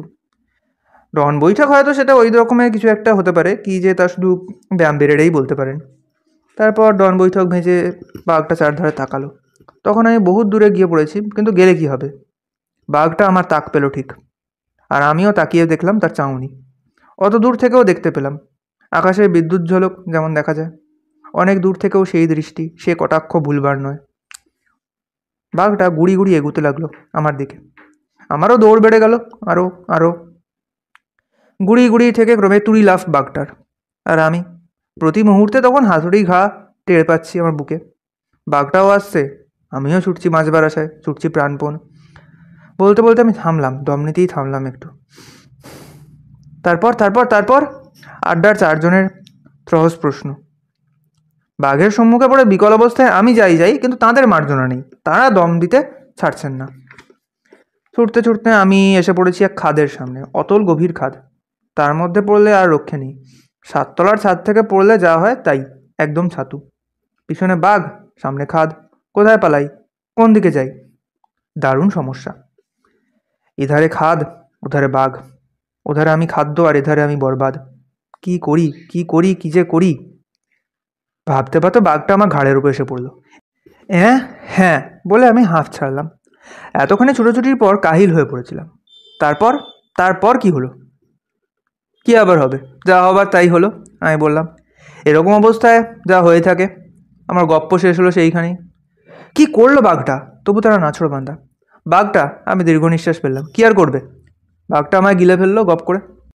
এ কাহিনী যখন শুরু, দ্বিতীয় মহাযুদ্ধ তখন জোর কদমে চলছে। দ্বিতীয় মহাযুদ্ধ বা সেকেন্ড ওয়ার্ল্ড ওয়ার কাদের মধ্যে হয়েছিল তা নিশ্চয়ই তোমাদের অজানা নয়। একদিকে মিত্রশক্তি অর্থাৎ ইংল্যান্ড, আমেরিকা, ফ্রান্স, রাশিয়া ইত্যাদি। অন্যদিকে অক্ষশক্তি অর্থাৎ জার্মানি, জাপান, ইটালি প্রভৃতি দেশ। যে সময়কার কথা বলছি সেটা বোধহয় 1941-এর মাঝামাঝি হবে। যুদ্ধ ততদিনে ইউরোপ ছেড়ে দক্ষিণ পূর্ব এশিয়াতে তার বিষাক্ত ছায়া বিস্তার করেছে। মিত্রশক্তির দুটি বড় যুদ্ধজাহাজ প্রিন্স অফ ওয়েলস এবং রিপালসকে সমুদ্রে ডুবিয়ে দিয়ে জাপানিরা এক ভয়ঙ্কর ত্রাসের সৃষ্টি করল। আমরা ছিলাম মেদিনীপুরের ঘাটালে। প্রায় 55 বছর আগের কথা। পড়তাম ঘাটাল বিদ্যাসাগর হাই ইংরেজি স্কুলের 4র্থ শ্রেণী বা ক্লাস 4-এ। ঘাটাল শহরটা তখন কেমন ছিল চোখ বুজে দিব্যি বলতে পারি। আসলে শৈশবের স্মৃতি সর্বদাই মনের মধ্যে জলজল করে। চোখের সামনে সব যেন পরিষ্কার ভেসে ওঠে। শহরটার মাঝখান দিয়ে বয়ে গেছে শিলাই বা শিলাবতী নদী। তার ওপর ছিল একটা কাঠের ভাসা পোল। শহরটার আশেপাশে এবং মাঝখানেও ছিল কয়েকটা আঁকাবাঁকা খাল। কোথাও বাঁশবন, যেন খালের স্থির জলের ওপর ঝুঁকে পড়ে নিজের ছায়া দেখছে। আমাদের যেখানে বাড়ি ছিল স্কুলটা ছিল তার থেকে বেশ একটু দূরে, নদীর অন্য পাড়ে। রোজ সেই ভাসা পোল পেরিয়ে আমরা স্কুলে যেতাম। সে সময় ঘাটাল থেকে নিকটতম রেল স্টেশন ছিল চন্দ্রকোনা রোড। কোথাও যেতে হলে আমরা বাসে চেপে চন্দ্রকোনা রোড গিয়ে ট্রেন ধরতাম। বর্ষাকালে প্রায় বন্যা হতো ঘাটালে। শিলাই নদীর বাঁধ ভেঙে জল ঢুকতো শহরে এবং সংলগ্ন অঞ্চলে। ভোরবেলা ঘুম থেকে উঠে দেখতাম আমাদের একতলায় প্রায় 1 ফুট জল থই থই করছে। নৌকো কিংবা ডোঙায় ছিল একমাত্র ভরসা। সেই ডোঙায় চেপে আমরা এদিক ওদিক যাতায়াত করতাম। বলা বাহুল্য, স্কুলে যাবার বালাই ছিল না। বন্যায় শহর ভেসে গেছে, স্কুল সব হবে কেমন করে? বন্যার পরে শহরে নানা রকম অসুখ দেখা দিত। বাবা তাই আমাদের 3 ভাই বোনকে পুরুলিয়ায় মামার বাড়িতে পাঠিয়ে দিলেন। আমি, দাদা আর মেজদি। ঘাটাল থেকে বাসে চেপে আমরা চন্দ্রকোনা রোড স্টেশনে ট্রেনে উঠলাম। মনে আছে, অনেক রাত্রিরে ট্রেনটা হুড়মুড় করে প্ল্যাটফর্মে এসে দাঁড়ালো। তখনকার দিনে রিজার্ভেশনের বালাই ছিল না। ইচ্ছে মতো যে কোনো কামরায় উঠে পড়লেই হলো। আর গাড়িতে ভিড়ভাড় নেই, খালি বেঞ্চিও দুর্লভ নয়। বেশি রাত হলে সে কাঠের বেঞ্চের ওপর একটা চাদর বিছিয়ে শুয়ে পড়লেই তোফা ঘুম, আর এক ঘুমেই রাত কাবার। পুরুলিয়া ছিল মানভূম জেলার সদর, পশ্চিমবাংলার অন্তর্ভুক্ত হয়নি। ভোর হবার একটু পরেই গাড়ি আদ্রা ছাড়িয়ে পুরুলিয়ার দিকে ছুটে চলল। দুপাশে উঁচু নিচু তরঙ্গায়িত প্রান্তর, ন্যাড়া পাহাড়, বড় গাছপালা নেই বললেই হয়। গাড়ির মধ্যে কে যেন বলল, এরপরই জয়চণ্ডী পাহাড় স্টেশন। ট্রেন আরও কিছু দূর গেলে সেই লোকটাই হাত বাড়িয়ে সামনে পাহাড়টাকে দেখিয়ে বলল, ওটাই জয়চণ্ডী পাহাড়। সকাল 7টা নাগাদ পুরুলিয়া পৌঁছে গেলাম। স্টেশনে আমার মামাতো ভাই বিগা এসেছিল আমাদের রিসিভ করতে। বিগা প্রায় আমারই বয়সী, তবে আমার থেকে 1 ক্লাস নিচে পড়তো। বিগা নামটা শুনে অনেকে বোধহয় হাসি পাবে। আসলে এরও একটা ইতিহাস আছে। জন্মের পর থেকেই বিগার বেশ বড়সড় বাড়ন্ত গড়ন। আমার ছোট মামা তাই ওকে বিগ বলে সম্বোধন করতেন, আর সেই বিগ থেকে ওর নামকরণ হয়ে গেল বিগা। পুরুলিয়া পৌঁছবার পর বিগার সঙ্গে আমার গলায় গলায় ভাব জমে গেল। আমার মামার বাড়ি ছিল চণ্ডীকর লেনে। বেশ বড়সড় বাড়ি, 4-5খানা ঘর, দোতলায় ছাদ, বিরাট কুয়ো। তখনকার দিনে অবশ্য স্যানিটারি প্রিভির রেওয়াজ হয়নি, বিশেষ করে মফস্বলে, সেটাই যে অসুবিধে। চণ্ডীকর লেনের বাড়ির উঠোনে ছিল একটা মস্ত বেলগাছ। সবাই বলতো এই বেলগাছে নাকি ব্রহ্মদত্তির বাস। একদিন দুপুর রাত্রিরে মেজ মামা বাইরে এসে হঠাৎ তাকে দেখতে পেয়েছিলেন। ধবধবে সাদা কাপড় পরা এক ছায়ামূর্তি। মেজ মামা কে ওখানে বলে চেঁচিয়ে উঠতেই চোখের সামনে থেকে মূর্তিটা এক লহমায় মিলিয়ে গেল। কিন্তু তারপর অন্তত 5-7 সেকেন্ড একজোড়া খড়মের অপশ্রিয়মান ধ্বনি মেজ মামা নাকি স্পষ্ট শুনেছেন। পরদিন সকালে সব খবর জেনে দিদিমা মন্তব্য করলেন, চিমুর দুর্জয় সাহস, তাই ব্রহ্মদত্তিকে দেখে ভয় পায়নি। অন্য কেউ হলে নির্ঘাত অজ্ঞান হয়ে যেত। একটু রাত হলেই আমরা কেউ আর উঠোনে বড় একটা পা দিতাম না। ঘুটঘুটে অমাবস্যার রাত্রিরে তো কথাই নেই। ঘরের ভিতর মাদুর পেতে বসে হ্যারিকেনের আলোয় ইতিহাস কিংবা ভূগোলের পাতায় মন প্রাণ সঁপে দিতাম। মাঝে মাঝে গভীর রাত্রিরে ধূপ করে কিছু একটা উঠোনে পড়ার শব্দে চমকে উঠতাম। পরদিন সকালে বিগা একটা বেল কুড়িয়ে এনে বলতো, দেখ ব্রহ্মদত্তির কাণ্ড। রাত দুপুরে বলটা নিয়ে লোফালোফি খেলছিল। তারপর বোধহয় বিরক্ত হয়ে ওটা ছুঁড়ে ফেলে দিয়েছে। বিঘা আমার চেয়ে বয়সে সামান্য ছোট হলেও লম্বায় প্রায় 1 বিঘত বড় ছিল। মেজো মামা তাই ঠাট্টা করে আমাদের বলতেন লরেল অ্যান্ড হার্ডি। বড় মামা নাম দিয়েছিলেন মানিক জোড়। আর ছোট মামা সাহিত্য টাহিত্য করতেন, কবিতা লিখতেন। তিনি সাহিত্যিকের মতো আমাদের দুজনের নাম দিয়েছিলেন অমিত্রাক্ষর ছন্দ। রোজ বিকেলে আমরা দুজনে সেজে গুজে ফিটফাট হয়ে বেরিয়ে পড়তাম। পরনে হাফ প্যান্ট আর তাঁতের শার্ট। যুদ্ধের সময় বলে মিলের কাপড় বাজার থেকে উধাও, তাই তাঁত বস্ত্র অপরিহার্য হয়ে উঠেছিল। লাল রঙের স্কেট জুতো পরে আমরা গোটা শহরটা টহল দিয়ে ফিরতাম। কোনোদিন সাহেব বাঁধ, কোনোদিন রাঁচি রোড হয়ে অনেক দূর পর্যন্ত চলে গেছি। দিগন্তে দলমা পাহাড়ের আড়ালে টকটকে লাল সূর্যটা অস্ত যেত। আবার এক এক দিন বিগার সঙ্গে রেলওয়ে ইনস্টিটিউটে গিয়ে সমবয়সী ছেলেদের নিয়ে ক্যারাম বোর্ড, লুডো কিংবা ব্যাগাটালিতে মেতে উঠতাম। কখনো ডাক বাংলোর মাঠে আমরা বল খেলতাম, ক্যাম্বিস বল। 8-10 জনের বেশি সঙ্গী সাথী ছিল না। মাঠটাও তেমন বড়সড় নয়, তাই এক এক দিকে 3 কিংবা 4 জন প্লেয়ার নিয়েই আমাদের খেলতে হতো। চণ্ডীগড় লেনের কাছেই রাজকৃষ্ণ ময়রার মিষ্টির দোকান। কত রকমের মিষ্টি সাজানো থাকতো ওর দোকানে। রসগোল্লা, পান্তুয়া, চমচম, বুটের মিঠাই, পেঁড়া, আরও কত কী যে পাওয়া যেত। বিকেলবেলা গরম সিঙাড়া ভাজত। রাজকৃষ্ণ ময়রার দোকানের পাশ দিয়ে যাবার সময় সতৃষ্ণ নয়নে শোকেসে সাজানো মিষ্টান্নগুলির দিকে একবার তাকাতাম। তবে ওর দোকানের সেরা মিষ্টি ছিল লবঙ্গলতিকা। ইয়া বড় সাইজ, দাম মাত্র 2 পয়সা। তবে পয়সা মানে সেই পুরনো পয়সা। এখনকার পয়সা চালু হবার আগে তাই ছিল। 4 পয়সায় 1 আনা, আবার 16 আনায় 1 টাকা। মামার বাড়িতে মাঝে মাঝে মিষ্টি আসতো রাজকৃষ্ণ ময়রার দোকান থেকে। তবে তা রসগোল্লা, পান্তুয়া, বড় জোর 1-8 দিন চমচমও আনা হতো। কিন্তু ওই বড় সাইজের লবঙ্গলতিকা কোনো দিন এ বাড়িতে ঢোকেনি। অথচ লবঙ্গলতিকা খেতে যে খুব ইচ্ছে করতো সেটা বলাই বাহুল্য। লবঙ্গলতিকা কিনতে অন্তত 1 আনা তো চাই, নইলে বিঘা আর আমার দুজনের দুটো মিষ্টি হবে কেমন করে?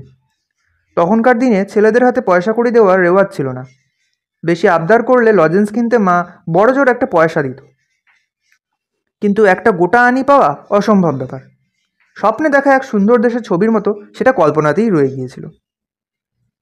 কিন্তু ভাগ্য তো কখনো কখনো প্রসন্ন হয়। আমাদের কপালেও প্রায় তেমনি ঘটল। হাঁটতে হাঁটতে বিঘা একদিন একটা গোটা আনি কুড়িয়ে পেল। আনিটা কার কে জানে, নিশ্চয়ই কারো পকেট থেকে পড়ে গেছে। কিন্তু সেই লোকটাকে খুঁজে বের করা এখন অসাধ্য কাজ। ঘুরিয়ে ফিরিয়ে 1 আনিটাকে বারবার দেখেও যেন আমাদের আশ মিটছিল না। মনে হলো 1 আনি নয়, একটা সোনার মোহর আমরা কুড়িয়ে পেয়েছি। আনিটাকে নিয়েই হলো সমস্যা। কি করা যায় ওই 1 আনিকে নিয়ে? 1-8 পয়সা হলেও না হয় কথা ছিল, ভিখিরিকে বিলিয়ে দিতে পারতাম। কিন্তু একটা গোটা আনি দিলে ভিখিরি হয়তো আমাদের দিকে সন্দেহের দৃষ্টিতে তাকিয়ে থাকবে। 1 আনিটা বিঘার কাছেই জমা রইল। রাত্রে চোখ জড়িয়ে আসার আগে আমরা দুজনেই ভাবছিলাম ওটা নিয়ে এখন কি করা যায়, কিন্তু তেমন জুতসই কোনো উপায় খুঁজে পেলাম না। শেষ পর্যন্ত বিকেলে বেড়াতে বেরিয়ে রাজকৃষ্ণ ময়রার দোকানের সামনে আসতেই বিঘা চেঁচিয়ে উঠে বলল, পেয়ে গেছি। কি পেয়ে গেছিস? আমি শুধলাম। একটা উপায়। বিঘা আমার কানের কাছে মুখ নামিয়ে ফিস ফিস করে বুদ্ধিটা বাতলালো। শুনে আমি বললাম, আরে বাস, এমন সুন্দর একটা উপায় থাকতে আমরা কিনা ভেবে মরছি। বিঘা বলল, লবঙ্গলতিকার জন্যে ঘুম হচ্ছিল না তোর? নেই, এখন ভগবান 1 আনা পাইয়ে দিলেন। দুজনে দিব্যি মজা করে 2টো লবঙ্গলতিকা খাওয়া যাবে। যেমন ভাবনা তেমনি কাজ। 1 আনিটা হাতে নিয়ে আমি আর বিঘা সামনে রাজকৃষ্ণ ময়রার দোকানে গিয়ে ঢুকলাম। ঘরের ভিতরে শোকেসে মিষ্টি সাজানো থাকলেও বাইরে বারান্দায় 2টো বেঞ্চি পাতা থাকতো। ইচ্ছে করলে ওই বেঞ্চিতে বসেই জল মিষ্টি খাওয়া যায়। শহরে যেসব উটকো লোক আসে তারা ময়নার দোকানে ঢুকে এভাবেই খুন নিবৃত্তি করে। একটা কালো বেঁটে মতন লোক এগিয়ে এসে আমাদের কি চাই জিজ্ঞেস করলো। বিঘা বেশ মেজাজের সঙ্গে জানালো, 2টো লবঙ্গলতিকা দাও। লোকটা দ্বিরুক্তি না করে শাল পাতায় 2টো লবঙ্গলতিকা সাজিয়ে এনে আমাদের সামনে রাখলো, সেই সঙ্গে 2 গ্লাস জল। লবঙ্গলতিকা দেখেই আমাদের জিভে জল ঝরছিল। ইয়া বড় সাইজের লবঙ্গলতিকা 2টো। একটু ভেঙে মুখে দিতেই কি সুন্দর যে খেতে লাগলো তা এখন আর বলে বোঝাতে পারবো না। মনে হলো যেন অমৃত ভক্ষণ করছি। লবঙ্গলতিকা খেয়ে আমরা দুজনে ঢক ঢক করে জল খেলাম। তারপর মুখ মুছে বিঘা গেল দোকানিকে দাম দিতে। রাজকৃষ্ণ বসেছিল একটা উঁচু জায়গায়, ক্যাশ বাক্সটা পাশে নিয়ে। বছর 40 বয়স হবে ওর। চোখে চাঁদির চশমা, গায়ে একটা আলগা ফতুয়া, পরনের ধুতিটা শক্ত করে কোমরে বাঁধা। বিঘা 1 আনিটা ওর হাতে দিতেই লোকটা সেন দৃষ্টিতে সেটা ঘুরিয়ে ফিরিয়ে 2-3 বার দেখলো, একবার নখের ডগায় সেটা বাজিয়ে পরীক্ষা করতে গেল। তারপর মুখ মুচকে ঈষৎ বিরক্তির সঙ্গে বলল, এটা অচল আনি হে, পাল্টে দাও। আনিটা অচল শুনে আমরা হতভম্ব। পকেট আর কানাকড়িও নেই, ওই অচল আনিটাই সম্বল। এদিকে লবঙ্গগুলো থেকে দুটো কখন পেটে চলে গেছে, এখন পয়সা দেবো কেমন করে? তাহলে উপায়? বিঘার কাঁচুমাচু অবস্থা দেখেও লোকটার কিন্তু দয়া হলো না। ধমক দিয়ে বলল, কই হে, আনিটা পাল্টে দাও। আমি কিছু বলার চেষ্টা করতেই রাজকৃষ্ণ ময়রা কটমট করে আমার দিকে তাকালো, বলল, অচল আনিটা নিয়েই বুঝি বাজারে মিষ্টি খেতে এসেছিলে? তা তোমরা তো এই বয়সেই বেশ সিটিংবাজ হয়ে উঠেছো দেখছি। অপমানের এক শেষ। আনিটা অচল কিনা আমাদের আগেই যাচাই করে নেওয়া উচিত ছিল। বোকামি যা হয়ে গেছে সেটা তো আর বদলে ফেরার উপায় নেই। লোকটা এখন কি করে তাই দেখতে হবে। রাজকৃষ্ণ ময়রা বাঁকা হেসে বলল, বুঝতে পেরেছি, পকেট ঢুঁড়ু। ওই অচল আনিটা নিয়েই বাজারে বেরিয়েছ। তাহলে ছোকরা, এখন যদি তোমার দুজনকে পুলিশে ধরিয়ে দিই? পুলিশের নাম শুনে আমাদের মুখ শুকিয়ে আমসি। লোকটার বোধহয় এবার একটু মায়া হলো। বিঘার মুখের দিকে তাকিয়ে বলল, তোমরা থাকো কোথায়? চণ্ডীগড় লেনে, বিঘা চটপট জবাব দিল। তারপর আমার দিকে তাকিয়ে বলল, এই আমার পিস্তুত ভাই ঘাটালে থাকে, এখানে বেড়াতে এসেছে। রাজকৃষ্ণ ময়রা মুচকি হেসে আমাকে বলল, তা মামা বাড়িতে এসেছো লবঙ্গগুলো থেকে খাওয়ার জন্য আবদার করলেই তো পারতে, তাহলে আর এই অচলানিটা নিয়ে মিথ্যে ঝামেলায় পড়তে হতো না। আমরা দুজনে ধরা পড়া আসামির মতো মুখ নিচু করে দাঁড়িয়ে।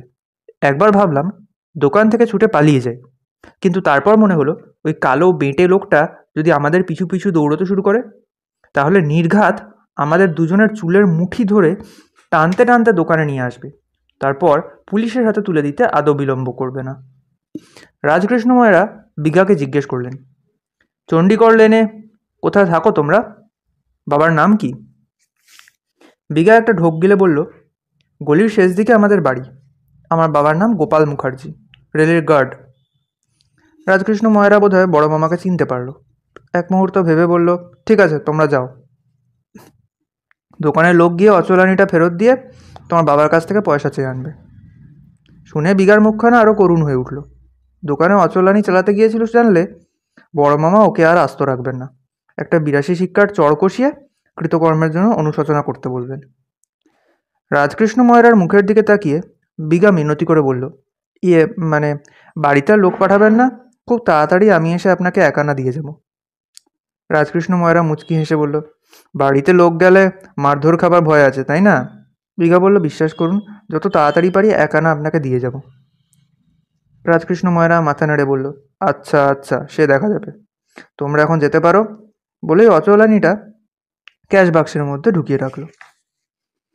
দিন তিনেক পরে হঠাৎ একদিন ঘাটাল থেকে কিশোরী মামা এসে হাজির। বাবার অফিসেই কাজ করেন কিশোরী মামা। রাত্রিরে ট্রেনেই আমাদের নিয়ে যাবেন বললেন। এমনিতেই বেশ কিছুদিন স্কুল কামাই হলো, আরও অ্যাবসেন্ট হলে অ্যানুয়াল পরীক্ষায় ছেলে দুটো নির্ঘাত ফেল করবে। এই 3 দিনের মধ্যে রাজকৃষ্ণ ময়রা কিন্তু বাড়িতে কোনো লোক পাঠায়নি। এমন যেন খটকা লাগলো। লোকটাকে তো বেশ হিসেবি আর কঞ্জুস বলেই মনে হয়েছিল। আমাদের পরিষ্কার জানিয়ে দিল বড় মামার কাছে অচলানিটা ফেরত দিয়ে পয়সা নিয়ে যাবে। চোখ নাচিয়ে বিঘা বলল, রাজকৃষ্ণ ময়রা বোধহয় পয়সার কথা বেমালুম ভুলে গিয়েছে। কি জানি ভাই, আমি চিন্তিত মুখে বললাম, বড় মামার কাছে লোক পাঠালেই কিন্তু একটা কেলেঙ্কারি হবে। বিঘা বলল, তুই চিন্তা করিস না, ও আমি ঠিক ম্যানেজ করে নেব। তারপর আর পুরুলিয়া যাওয়া হয়নি। ঘাটাল থেকে বাবা বদলি হলেন ঝাড়গ্রামে, সেখান থেকে ভগবানপুর, খড়গপুর হয়ে হাওড়ার গোলাবাড়িতে। ম্যাট্রিকুলেশন পাশ করে কলেজে ভর্তি হলাম। পুরুলিয়ার স্মৃতি শেষ রাত্রিরে দেখা একটা মিষ্টি স্বপ্নের মতো মনের কোণে কোথায় লুকিয়ে রইল। পুরুলিয়াতে আবার গেলাম প্রায় 30 বছর বাদে, সরকারি চাকরি নিয়ে। রাঁচি রোডে সুন্দর কোয়ার্টার্স আমার, প্রায় 5 কাঠা জায়গা জুড়ে। পিছনে দিগন্তে দলমা রেঞ্জের নীল হাতছানি। একদিন বিকেলে সূর্যটা যখন অস্ত যায় তখন চিত্রার্পিতের মতো সেই দিকে তাকিয়ে থাকে। ইতিমধ্যে মামা বাড়িতে নানা ওলটপালট হয়ে গেছে। বড় মামা অনেক দিন হলো মারা গিয়েছেন। মেজো মামা আর ছোটো মামাও বেঁচে নেই। মামাতো ভাইরা সব এদিক ওদিক ছিটকে পড়েছে। চণ্ডীগড় লেনের বাড়িটা নিজেদের নয়, ভাড়া নেওয়া ছিল, এখন সেখানে অন্যরা থাকে। পুরুলিয়ায় আসবার দিন কয়েক পরে রাজকৃষ্ণ ময়রার দোকানের কথা মনে পড়ল। বিঘা 2-1টা চিঠি দিয়েছিল ঘাটালে। শেষ চিঠিটা লিখেছিল রাজকৃষ্ণ ময়রা তাদের বাড়িতে কোনো লোক পাঠায়নি। অত ধমক ধমক দিলে কি হবে, পয়সা আদায়ের ব্যাপারে সে তেমন উদ্যোগী নয় বলেই তার মনে হয়েছে। অবশ্য একানা হাতে পেলেই সে দোকানে গিয়ে ধার শোধ করে আসবে। চাকরির সুবাদে ব্যবসায়ীদের আমার অফিসে আনাগোনা ছিল। একদিন হেড ক্লার্ককে জিজ্ঞেস করলাম, আচ্ছা, রাজকৃষ্ণ ময়রার মিষ্টির দোকানটার কি রেজিস্ট্রেশন নাম্বার আছে? বড়বাবু কোনো চিন্তা না করে জবাব দিলেন, আগে হ্যাঁ স্যার। এই তো সামনের সপ্তাহেই ওর অ্যাসেসমেন্ট কেস আপনার কাছে। চেয়ারে বসেই রাজকৃষ্ণ ময়রার মুখখানা একবার কল্পনা করলাম।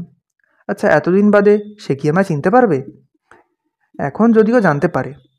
এই লোকটাই ছেলেবেলায় তার দোকানে লবঙ্গলতিকা খেয়ে একটা অচলানি গছিয়ে দিয়ে সটকে পড়ার চেষ্টা করেছিল। তাহলে বিকেলে অফিস থেকে বেরিয়ে রাঁচি রোডে যাওয়ার আগে রাজকৃষ্ণ ময়রার দোকানের সামনে জিপ গাড়িটা থামাতে বললাম। এই 30 বছরে দোকানটা অনেক বড় হয়েছে। সামনে সেই বেঞ্চি দুটো তুলে দিয়ে সেখানে এখন কয়েকটা চেয়ার টেবিল পাতা। সন্ধ্যের মুখে ভিড়ও বেশ। ইচ্ছে করেই গাড়ি থেকে নামিনি। আমাকে না চিনলেও জিপ গাড়ির ড্রাইভারকে সবাই চেনে। সাহেব দোকানের সামনে দাঁড়িয়ে আছেন শুনলে রাজকৃষ্ণ ময়রা নিশ্চয়ই ক্যাশ বাক্স ফেলে উঠে আসবে। পুরুলিয়ায় যে এর আগেও একবার এসেছি সে গল্পটা অন্য কারো কাছে করিনি, শুধু হেড ক্লার্ককে ছাড়া। চণ্ডীগড় লেনে তখন আমার মামারা থাকতেন। বড় মামা ছিলেন রেলের গার্ড। এসব কথা বড়বাবুকে বলেছি। দিন কয়েক বাদেই রাজকৃষ্ণ ময়রার স্লিপ এলো আমার কাছে। ফাইলটার ওপর দ্রুত চোখ বুলিয়ে পিয়নকে বললাম ওকে ডেকে আনতে। ধীরে ধীরে পা ফেলে রাজকৃষ্ণ ময়রা আমার ঘরে ঢুকলো, সঙ্গে আরেকজন, বোধহয় সেই খাতাপত্র লেখে। হাত তুলে রাজকৃষ্ণ ময়রা আমাকে নমস্কার জানালো। এক দৃষ্টিতে তাকিয়েছিলাম ওর মুখের দিকে। 30 বছরে কত বদলে গেছে লোকটা। বয়সের উত্তাপে মাথার চুল সব সাদা, কপাল বলি রেখা। চাঁদির চশমাটা নাকের নিচে অনেকখানি নেমে গেছে, কিন্তু গায়ে সেই আদি এবং অকৃত্রিম ফতুয়া, সেটা বদলায়নি। ওকে বসতে বলে জিজ্ঞেস করলাম, দোকান কেমন চলছে আপনার? গত বছরের থেকে বিক্রি নিশ্চয় বেশি? আগে সামান্য, সে বিনীতভাবে জানালো। বোঝা গেল রাজকৃষ্ণ ময়রা আমাকে চিনতে পারেনি। আর সেটা সম্ভব নাকি? মাঝখানে যে 30 বছরের এক ধূসর কুয়াশা। খাতাপত্র দেখা শেষ হলে ওকে জিজ্ঞেস করলাম, আপনার দোকানে লবঙ্গলতিকা তৈরি হয়? আগে হ্যাঁ স্যার, তবে আগেকার মতো আর বড় মাপের বানাই না। কাঁচামালের যা দাম হয়েছে, নইলে বিশ্বাস করুন এককালে 2 পয়সা দামে একটা ইয়া বড় সাইজের লবঙ্গলতিকা বেচেছি, আর এখন ওর অর্ধেকের চেয়ে কম সাইজের একটা লবঙ্গলতিকার দাম 2 টাকা। ভাবলাম ওকে সেই 30 বছর আগেকার ঘটনার কথা বলবো নাকি। আচ্ছা, শেষ পর্যন্ত বিঘা কি রাজকৃষ্ণ ময়রার দোকানে 1 আনা শোধ করে এসেছিল। এখন ওই 1 আনার বদলে আমি 10 টাকা দিতেও রাজি, কিন্তু আমি দিতে চাইলেও রাজকৃষ্ণ ময়রা কি হাত পেতে টাকাটা নেবে? সামনে বসে এসে কি যেন ভাবছিল, হঠাৎ একগাল হেসে বলল, লবঙ্গলতিকা খাবেন স্যার? দোকানে লোক পাঠাবো? 30 বছর আগে হলে ওর প্রস্তাব শুনে জিভে জল আসতো। ইয়া বড় সাইজের একটা লবঙ্গলতিকা, মুখে দিলে অমৃতের স্বাদ। কিন্তু এখন এই মুহূর্তে কই তেমন একটা ইচ্ছে তো হচ্ছে না। সময়ের সঙ্গে সবই বোধহয় বদলায়। 30 বছরে আরও কত ভালো মিষ্টি তো খেলাম। মাথা নেড়ে বললাম, থাক এখন, ও পরে হবে। আর পুরুলিয়াতে যখন আছি তখন শুধু শুধু লবঙ্গলতিকা কেন, আরও কত মিষ্টি খেতে হবে। রাজকৃষ্ণ ময়রা ওর চাঁদির চশমার ফাঁক দিয়ে আমাকে দেখছিল। যাকগে, আমার চিন্তার কোনো কারণ নেই। 30 বছর আগের সে অল্প বয়সী কিশোরকে কি এখন চেনা যায়? এতগুলি বছরের জমাট ধূসর কুয়াশার ভিতর দিয়ে কি দৃষ্টি চলে? খাতাপত্র গুছিয়ে নিয়ে রাজকৃষ্ণ ময়রা ঘর থেকে বেরিয়ে গেল। চমকপ্রদ ব্যাপারটা ঘটল পরদিন সকালে 10:30টার সময়। চেয়ারে বসে আছি, হঠাৎ একটা লোক অনুমতি নিয়ে ভিতরে ঢুকলো। তার হাতে একটা ছোট্ট মিষ্টির বাক্স। খুলে দেখি ইহা বড় সাইজের 2টো লবঙ্গলতিকা, তখনও রসে জবজবে। চোখ তুলে তাকাতেই সে বলল, রাধাকৃষ্ণ ময়রার দোকান থেকে আসছি স্যার। ভুরু কুঁচকে বললাম, শুনেছি এখন লবঙ্গলতিকার সাইজ অনেক ছোট হয়ে গেছে। লোকটি বলল, এ দুটো শুধু আপনার জন্যে, মানে স্পেশাল তৈরি স্যার। মাথা নিচু করে লোকটা ফের বলল, মালিক আপনাকে এটা দিতে বলেছেন।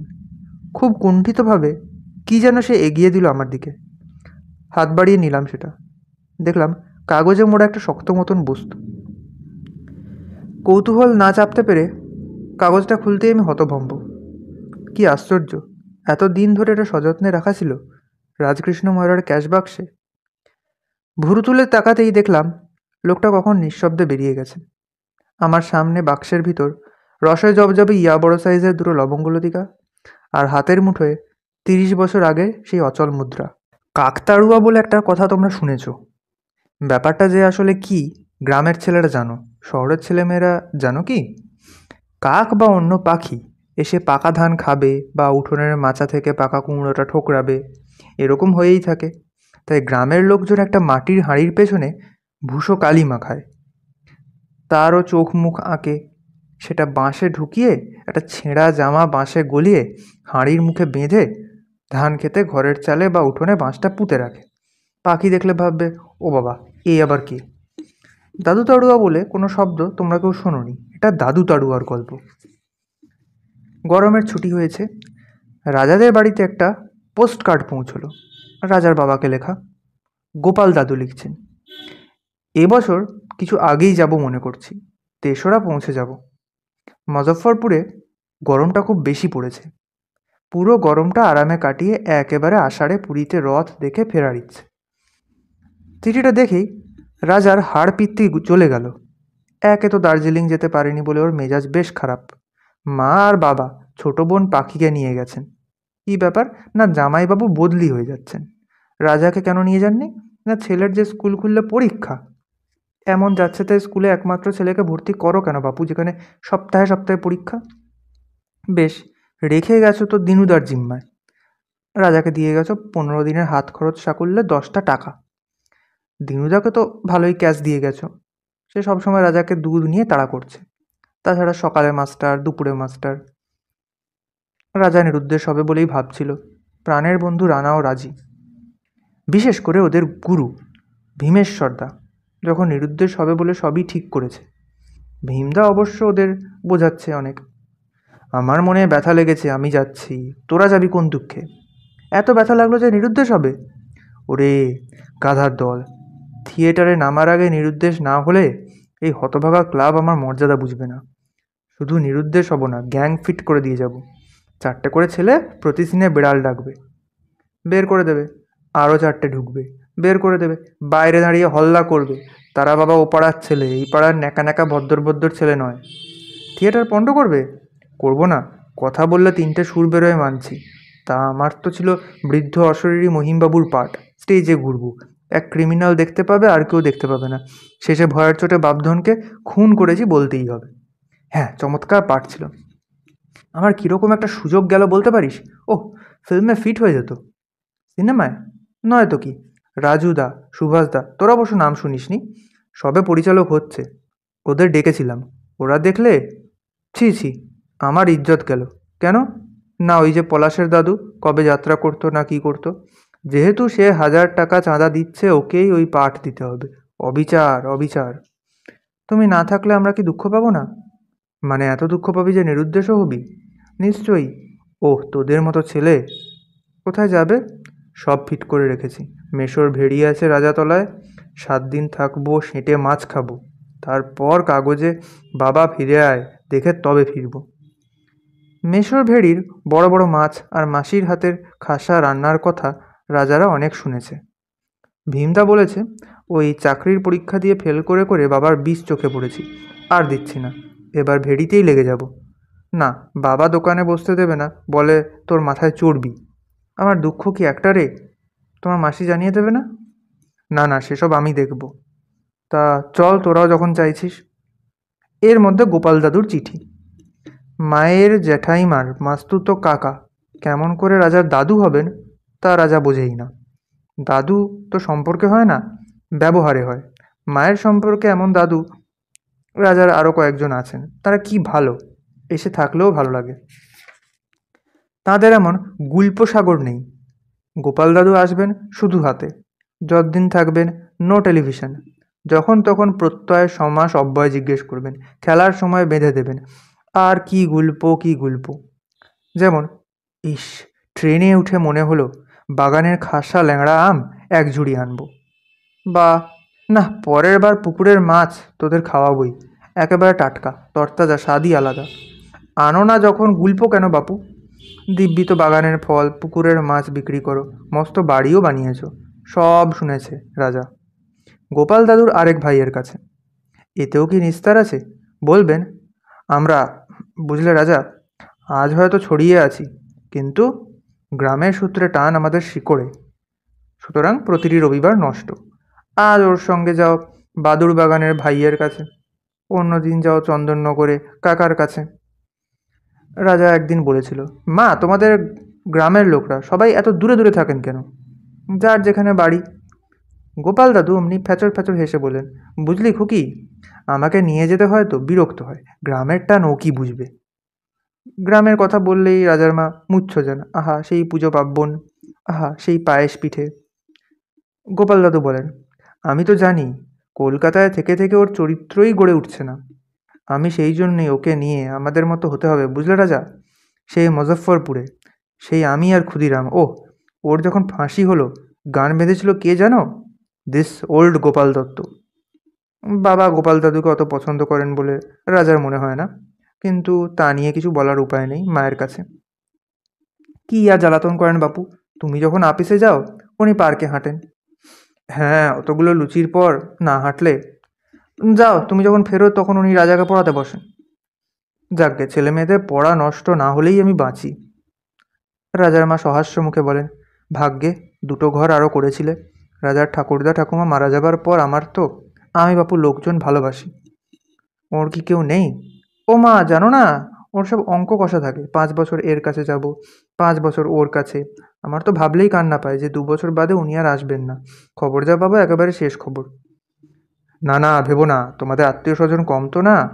সব জায়গায় 5 বছর করে ঘোরা হয়ে গেলে আবার উনি আসবেন। উনি ক্ষুদিরামের সময়ের লোক, প্রায় 100 বছর বেঁচেছেন, আর 100 বছর নির্ঘাত। রাজার মা খুবই সহজ সরল। রাজার মা সহাস্য বদনে বললেন, ওর যখন 100 বছর সত্যিই হবে তখন একটা ফাংশন করবে। ওরে বাবা, যাই যাই, অফিসের গাড়ি আসছে। দিনুদাও মহা খাপ্পা, থাকবে কয়েক মাস, নিত্যি খেতে বসে বলবে, এই মাছটা বাসি, ও রান্নাটা বাজে, আজ পাট পাতা ভাজা খাবো, কাল নিম ঝোল। এ কি বাপু? তা নিরুদ্দেশ যাত্রার সব ঠিকঠাক, এর মধ্যে গোপাল দাদুর চিঠি। রাজা ভীমের কাছে দৌড়লো। কেস খুব খারাপ হয়ে গেছে ভীমদা, আবার সেই নীচ প্রত্যয় আসছে। ভীম বলল, এখন উপায় হবে, ভাবতে হবে।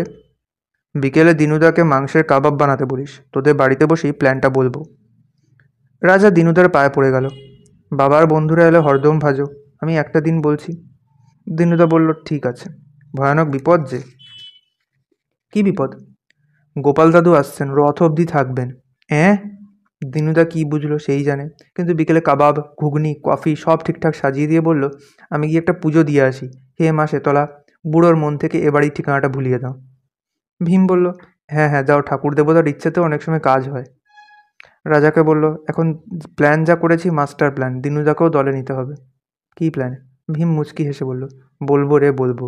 ওহ, মনে খুব বল পাচ্ছি জানিস, রবীন্দ্রনাথই তো বলেছেন, সৎ কাজ করে যেই মনে তার ভয় নেই। কোন কবিতায় বলেছেন সে বলা সম্ভব নয়।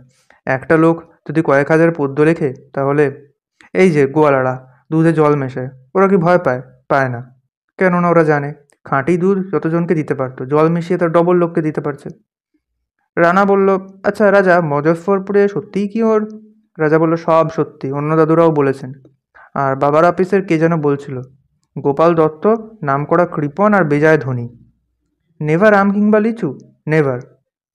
না, এরকম লোককে টাইট দেওয়া খুব সৎ কাজ। তাই তো রবীন্দ্রনাথ বলেছেন, যখনই দেখিবে অতীব কিপ্টে দাদু, নির্ভয়ে তারে টাইটটি দিবে চাঁদু। ওহ, এরকম কত ভালো পদ্য যে লিখে গেছেন, হায় রে, কেউ খবরই রাখে না। তুমি জানলে কি করে? পরীক্ষায় পাশ করার জন্যে সাফল্যের হাজার উপায় কিনেছিলাম না। কি মেমারি, কোনো পদ্য ভুলিনি। যাকগে, তাহলে সব কথা পাকা? নিশ্চয়ই। পরদিনই গোপাল দাদু তার পেল্লার ট্রাঙ্ক আর বিছানা, থলি, দাঁতন, জলের সরাই সব নিয়ে এসে পড়লেন। বললেন, খুকিটা নেই? দার্জিলিং গেছে। গেছে নয়, গেছেন না। বছরখানেক টানা না থাকলে তোমার চরিত্র। আপনার বেলের পানা। এই যে দিনু, দাঁড়াও, বিছানাটা পেতে ফেলি। সদাই করিবে নিজের কাজ, জীবনে কখনো পাবে না লাজ। কার লেখা পদ্যটা জানো? না বাবু, আমার। রবীন্দ্রনাথ পিঠ চাপড়ে বলতেন, রাইট গোপাল, রাইট। আমার তখন স্বাধীনতার স্বপ্ন, বাঙালির ছেলে, গাছপালা, চাষবাস, গরু গোয়াল করে পায়ে দাঁড়াবো, পথ দেখাবো। ঘর তোঁড়ছে না, বিছানা পাতলেন, দাঁতন করে স্নান করলেন, 14টা লুচি খেলেন, পার্কে চলে গেলেন। এসে দেখেন রাজা ওর জুতো পালিশ করছে, দিনু ওর পছন্দ মতো সব রান্না করছে। দেখে খুব খুশি হলেন। না, এই কথাটা খুকিকে লিখতে হচ্ছে, তোমার ছেলের মধ্যে অনেক সদ্গুণ দিস টাইম দেখতে পাচ্ছি। এর কারণ প্রতি বছর নিয়মিত আমার সাহচর্য লাভ। খেতে বসে অবশ্য বললেন, আমি ডায়েট বদলেছি, কাল থেকে আমাকে দুবেলাই হালকা করে মুরগির ঝোল দেবে, আর বিকেলে ল্যাংড়া আম। তা আমার বাগানের মতো আম আর কোথায় পাবো? দিনুদা বলল, আমের সময়টা চলে এলেন? হুম হুম বাবা, বাড়িতে কাউকে খেতে হচ্ছে না। 500 গাছ, সব ফল বিক্রি করে এসেছি। আম, লিচু, জাম, কাঁঠাল, মাছ, সব বিক্রি। সন্ধেবেলা ল্যাংড়া আম খেয়ে পার্কে ঘুরে এসে গোপাল দাদু চিঠি লিখতে বসলেন। তারা তারা পোস্টকার্ড ওর সঙ্গেই থাকে। রাজা বলল, আমি অঙ্ক করছি দাদু, খুব ভালো। কিছুক্ষণ বাদে ওর গলা শোনা গেল, কে কে ওখানে? কে তুমি? রাজা আর দিনু দৌড়ে গেল। ও কে? কোথায় কে? ওই যে লম্বা পানা বুড়োটা জানলা দিয়ে আমার দিকে চেয়ে আছে। কোথায় কে দাদু? সে কি, তোমরা দেখতে পাচ্ছ না? না তো। ওই যে হাসছে, কি শব্দ হচ্ছে না কেন? দিনু বলল, ওই গুরুপাক আহার, তাতে ল্যাংড়া আম। আরে চলে যাচ্ছে যে, দেখি। রাজা আর দিনু ওকে চেপে বসালো। রাজা বলল, কোথায় কে? আপনি ভুল দেখেছেন। ভুল দেখলাম? তাছাড়া কি হবে? তাহলে চলো নিচের ঘরেই বসি। ঠিক সন্ধেবেলা ভুল দেখলাম? গোপাল দাদু নিচে গিয়ে বসলেন, রীতিমতো বিচলিত। কী যে ভাবছেন আর ভাবছেন, তেমন মন দিয়েও খেলেন না। বললেন, ভাবছি রাতে আলো জ্বেলে শোবো। তাই শোবেন। পরদিন উনি বাদুর বাগানে গেলেন। বললেন, রাজা যাবে নাকি? দিনুদা বলল, এবারে আর ওকে পাচ্ছেন না বাবু। সকালে একজন মাস্টার, দুপুরে একজন, সন্ধ্যাবেলা বন্ধু আসবে, আঁক কষবে। এবার ওর বড় কড়াকড়ি। রাতে দিনুদা বলল, বাবু দরজা বন্ধ করে শোবেন কিন্তু, বড্ড চুরিচামারি হচ্ছে। তুমি সব দরজা জানলা ভালো করে। হ্যাঁ হ্যাঁ, একেবারে। রাত 11টা নাগাদ ভীম ঢুকলো পেছনের দরজা দিয়ে। রাত 11:30 নাগাদ গোপাল দাদুর সে কি চিৎকার, কে কে তুমি? দিনু দৌড়ে এলো, রাজাও। কি হলো? ও কে? আমার মশারি পায়ের কাছে দাঁড়িয়ে আমাকে আঙুল তুলে ডাকছে। কোথায় কে? ওই তো। ওহ, কি ভয়ঙ্কর চাহনি! আমি আমি একা দেখছি কেন? ওহ ওহ, ওই যে চলে যাচ্ছে। কোথা দিয়ে? ইডিয়েট, দরজা দিয়ে বেরিয়ে যাচ্ছে। দিনু ঘন ঘন মাথা নাড়ল। বাবু বিশ্বাস না করেন তো দেখে যান। নিচে প্রতিটি ঘরে তালা, কোলাপসেবল গেট প্রতি দরজা, গ্রিলের জানলা তাও বন্ধ। গোপাল দাদু কেঁদে ফেলেন, বিশ্বাস করো তোমরা, আমি না দেখলে। দিনু ছুটে গেল। নতুন বাড়ি, 20 বছরও হয়নি। বাবু মা বাস করলেন, মারা গেলেন, রাজার দিদির বিয়ে হলো। কত সময় আমরা একলা থাকি, কেউ কিছু দেখলো না। আপনি এবারে নিশ্চয়ই কিছু পাপ করেছেন, নইলে ভূত প্রেত পাছু ধরবে কেন? ভূত? নইলে কি, আপনার সঙ্গেই এসেছে মনে হচ্ছে। চলো রাজা, আজ তোমার ঘরে শুই। ছোট ছেলেটা আহা ভয়ে মুখ শুকিয়ে গেছে। না না দিনু, তুমি আমার ঘরে শো। রাজা বলল, না না, আমি একা শোবো না। দিনু বলল, তাহলে নিচতলাটা একবার দেখে আসি, মাঝের দরজা খোলা রেখে তুমি আমি পাশের ঘরে শুই। হ্যাঁ দিনুদা। গোপাল দাদু আলো জ্বেলেও ঘুমাতে পারলেন না, ঘুমালেন সকালের দিকে, উঠলেন বেলায়। দিনুদা গম্ভীর মুখে বলল, হাত বাড়ান। কেন? আপনার জন্যে সাত সকালে মন্দিরে গেলাম, জাগ্রত ঠাকুর। পুরুত মশাই বলল, বাড়িতে মেলেচ্ছ খাবার ঢোকাবে না, সেদ্ধ ভাত খাবে, আর তোমরা তিনজনেই হাতে এই লাল সুতো বেঁধে রাখবে। যাক, তবু রক্ষে। তবে রান্না বান্না ওসব মুরগি পেঁয়াজ চলবে না। রাজা খেতে পারবে? পারতেই হবে। আজ আবার শনিবার, শনিবারটা। তা দিনু, আজ না হয় আমিও সিনেমা দেখব তোমাদের সঙ্গে টেলিভিশনে। গোপাল দাদুর মুখে টেলিভিশনের কথা। পার্কে গিয়ে গোপাল দাদু খুব বেইজ্জত হলেন। দিনু সকলকে বলেছে, আমি বা রাজা কিছু দেখছি না, উনি শুধু পিশাচ দেখছেন। এই কীরকম একটা বদনাম নয় বাড়ির ওপর? এতকাল ধরে বাড়ি হয়েছে, ভিত পুজো থেকে কোনটা হয়নি? গোপাল দাদুকে তো সবাই চেনে। পলাশের দাদু বললেন, এ মশাই পাড়ার বদরাম, নতুন কলোনি, 20 বছর হয়েছে। আমাদের পাড়ায় ভূত? সচক্ষে দেখলাম, অথচ ওরা দেখছে না। না মশাই, আমার মনে হয়। আচ্ছা, কোনো দৈবাদেশ লঙ্ঘন করেছেন কি? দৈবাদেশ? সন্ধেবেলা হঠাৎ মনে পড়ল, কি যেন এক মাতার আদেশ লেখা পোস্টকার্ড এসেছিল বটে। তাতে পরিষ্কার লেখা ছিল, 108টা পোস্টকার্ড কাকে লিখতে হবে, যারা লেখেনি তাদের যে কি হয়েছে। কিছুই মনে আনতে পারছেন না কেন? সেই চিঠিটাও তো মজফ্ফরপুরে পড়ে আছে, একবার ফিরতে পারলে। ওহ, অন্ধকার মানে আতঙ্ক, অন্ধকার মানে। আজ অবশ্য টেলিভিশন দেখবেন, ওহ কপাল বটে। সিনেমার নাম কঙ্কালের প্রতিহিংসা। এ কি ষড়যন্ত্র রে বাবা! উঠে যাবেন, যাবেনই বা কোথায়? রাজা, রানা, দিনু সব কটা একেবারে সেঁটে বসে দেখছে। হাতে লাল সুতোটা আছে তো। ছবি দেখছেন দেখছেন, এমন সময় তার ঘাড়ে কে নিঃশ্বাস ফেলল। চমকে ঘাড় ঘোরাতেই গোপাল দাদু ওরে বাবা আমাকে ডাকছে যে বলে চেঁচিয়ে উঠলেন। কে ডাকছে? দেখ জমাটি জায়গাটা। ওই তো আঙুল তুলে। দিনু বলল কোথায়? রানা তো হেসেই ফেললো। গোপাল দাদু কাঁপতে কাঁপতে উঠে দাঁড়ালেন। তারপর লাল সুতোটা বলতে বলতে পড়ে গেলেন। পড়েই অজ্ঞান হতে হতেও অনুভব করলেন ঠান্ডা শক্ত আঙুল তার হাতের সুতো ছিঁড়ছে। মনে হলো কে যেন কানের কাছে বলছে, আয় আয়। ব্যাস পুরো অজ্ঞান, অবশ গোপাল দাদু। ফ্রিজের বরফে রীতিমতো ঠান্ডা করা আঙুল ভীমের। সে বলল, অ্যাকশান, আমি মেকআপ ছেড়ে আসি, তোরা ডাক্তার ডাক। দেখ টেসে গেল নাকি। দিনু বলল, না না, বাথরুমে নিয়ে জল ঢালছি, এমন আহার দুবেলা টাঁসবে না। জ্ঞান ফেরাতে 8 ঘন্টা লেগেছিল। ডাক্তারও এসেছিলেন। প্রেত দর্শন, মাথার দোষ নেই তো? দিনুদা বলল, আমার তো তাই মনে হচ্ছে গো। ফি বছর আসেন, আহার নিদ্রা কুম্ভকর্ণের মতন। কোনোবার তো। এবারে একা উনিই দেখছেন আর দেখছেন, আমরা কেউ কিছুটি দেখিনি। গোপাল দাদু চোখ মেলে ক্ষীণ কণ্ঠে বললেন, আজকের রাতটা কাটলে কালই বিদায় হচ্ছি দিনু, প্রেত পিশাচের অভিশাপ। দিনুদা বলল, এ তবে তোমার সঙ্গে এসেছে, কই এ বাড়িতে কোনো দিন? ডাক্তারও বললেন, নেভার। ভীম ততক্ষণে এ ঘরে। সে বলল, না, এটা পাড়ার বদনাম হচ্ছে। আমি বাড়ি যাব। নিশ্চয়ই যাবেন, আমি আপনাকে ট্রেনে টিকিট কেটে তুলে দিয়ে আসবো। পরদিনই গোপাল দাদু রওনা হলেন। ভীম ওকে ট্রেনে তুলে দিয়ে এলো। তারপর রাজাদের বাড়িতে জম্পেশ ভোজ হলো একখানা। দিনুদা বলল, কত লোক কত কেতাব পায়, তা আমি তোমায় খেতাব দিলাম দাদু তাড়ুয়া। ভীম বলল, বাপরে কি কঞ্জুস। ট্রেনে শোবার ব্যবস্থা করে দিলাম, একটা টাকা দিয়ে বলে, কি জোয়ান ছেলে, বাসেই চলে যাও বাবা। এই হলো দাদু তাড়ুয়ার গল্প। অবশ্যই এর উপসংহারটুকু বাকি রয়ে গেল। পলাশের দাদু হঠাৎ পা মচকে পড়ে থাকলেন। ফলে ভীমই আবার পেয়ে গেল অশরীরী মহিমের পাঠটা। আর দার্জিলিং থেকে ফিরে এসে রাজার মা বললেন, গোপাল দাদু একই লিখেছেন, কিছুই বুঝছি না। মা খুকি, তোমার বাড়িতে ভৌতিক উপদ্রবে ফিরিয়ে আসিতে বাধ্য হইয়াছি। বাড়িতেও বলিতেছে, আমারও সংকল্প এভাবে এ বয়সে আর মজফ্ফরপুর ছাড়িয়া ঘুরিব না। শান্তি সস্তয়ন করাইয়াছি, তাগা তাবিজ লইয়াছি, কিন্তু বিদেশে আর যাইব না।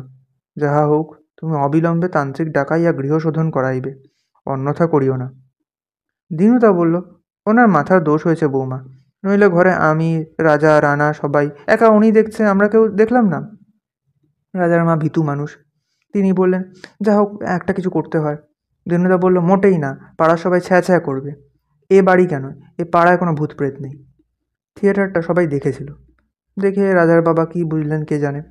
থিয়েটার দেখে ভীমের নামে একটি মেডেল ঘোষণা করলেন। দিনুদা বলল, দাদাবাবু ঠিক বুঝেছে। রাজা বলল, মা, মেডেলটা দেবার দিন ভীমদাকে খাওয়াতে হবে, খাওয়াবে তো? খাওয়াবো খাওয়াবো, কিন্তু গোপাল দাদুর জন্য মনটা বড় খারাপ হয়ে গেল রে। রাজাও করুণ মুখ করলো। আমারও।